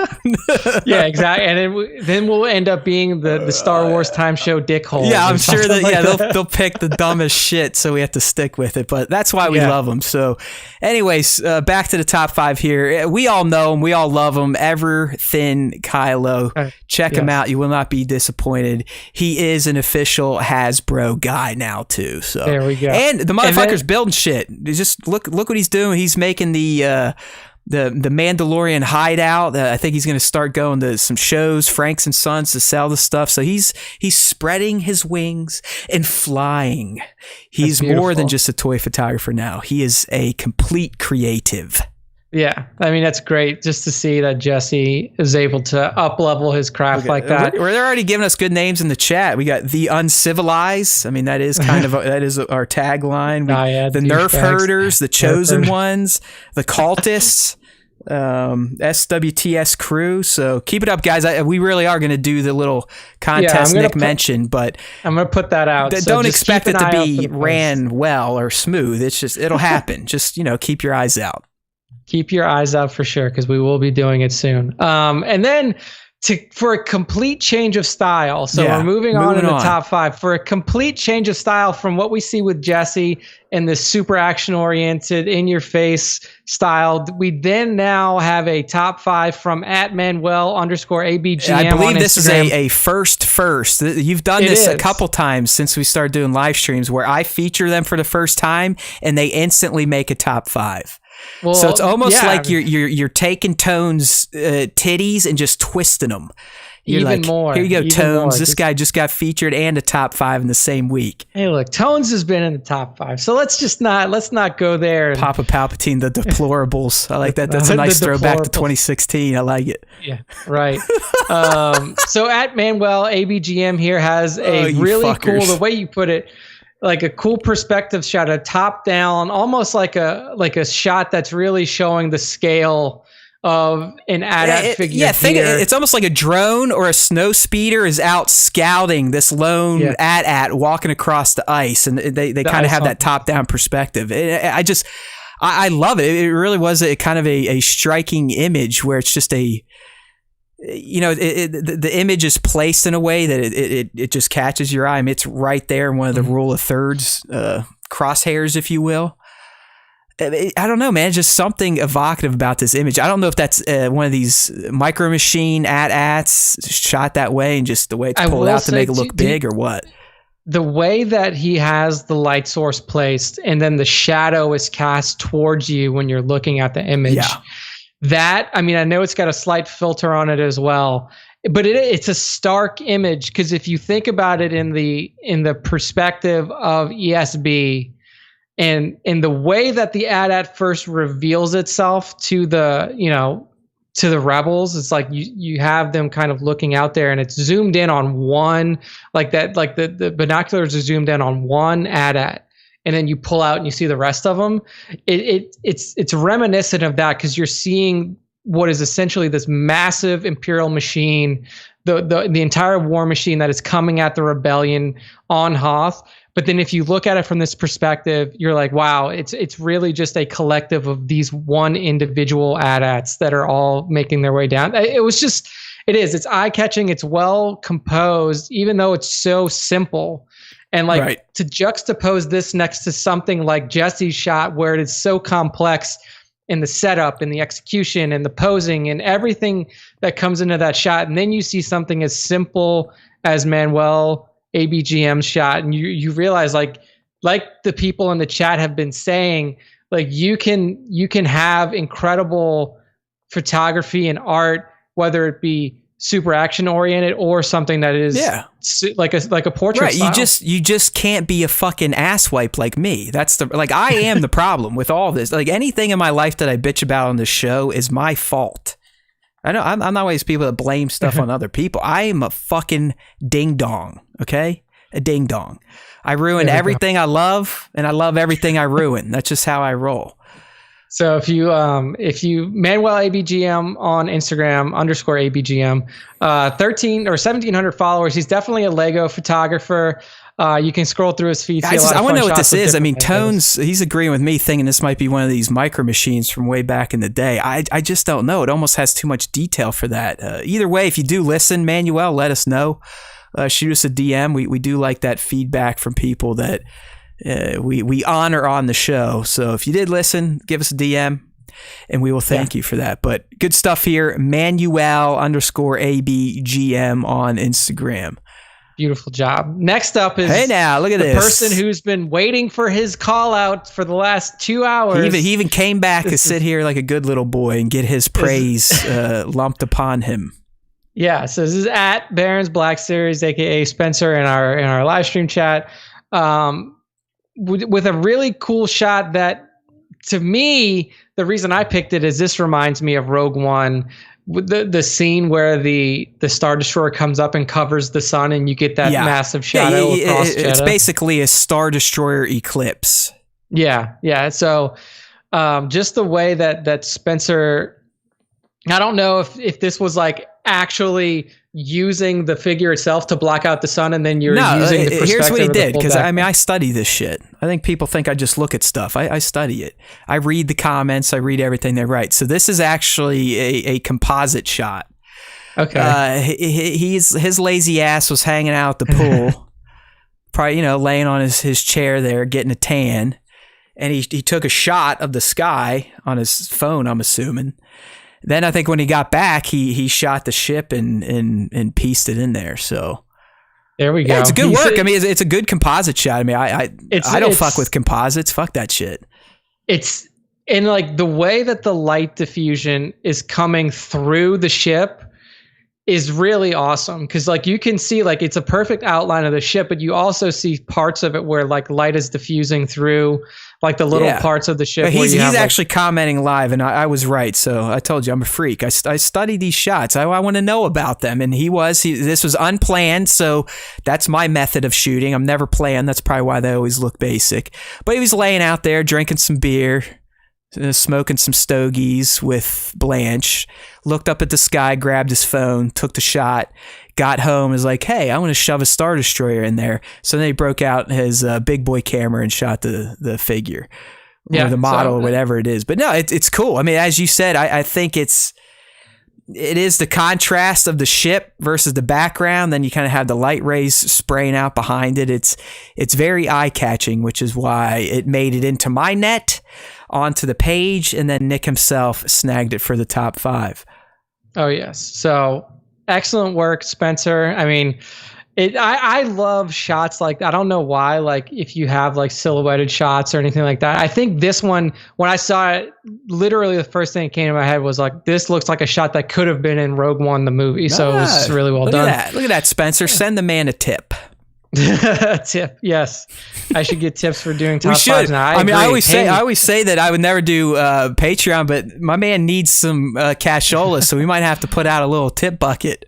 Yeah, maybe so. Maybe there's a Star Wars time tip jar now, but I'm fine, everybody. I'm still making money through the end of July, so we'll see what happens after that, though. All right, so next up we have a shot from @_Funko Mickey. A Funko photographer that has transitioned to figures, much like myself. Yes, so what we have here from Funko Mickey is a recreation, a semi-recreation of what we saw at the end of the Clone Wars final season, and we see Rex on the deck or on the the hallways of a galactic cruiser, and he's just blasting away stun bolts, not live ammunition, not killing his brothers out there, but only stunning them to make his way through the ship and hopefully escape, as we saw at the end. With Ahsoka. Yeah, it is. I mean, that's why I initially picked it. It's a dead-on recreation of that scene when, Ahsoka convinces Rex, like, listen, bro, I mean, I get it. They're hell-bent on murdering us, but that's not how we roll. And he was in the hallway just stunning motherfuckers with those little blue rings of paralysis. And that's what stood out. It was a good recreation of that scene. I'm assuming this is a Digirama setup. So grabbed an Imperial looking interior there, threw the figure in front of it, try to light the figure to match the background, add the effects in post, wham, bam, thank you, ma'am, throw it up on IG, and hopefully the algo doesn't hide it.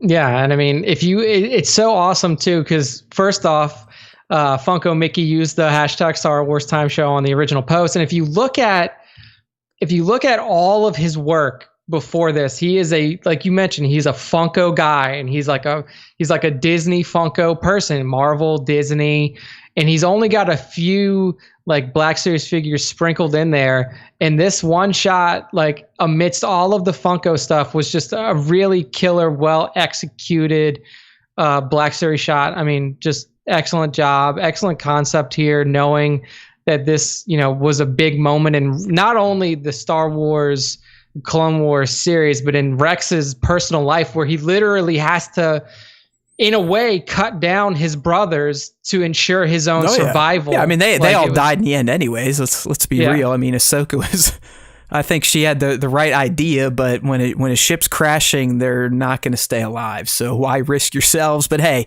it is what it is. They made it out. It was a touching ending. We all shed a tear. But yeah, so at _Funko Mickey on Instagram, well done.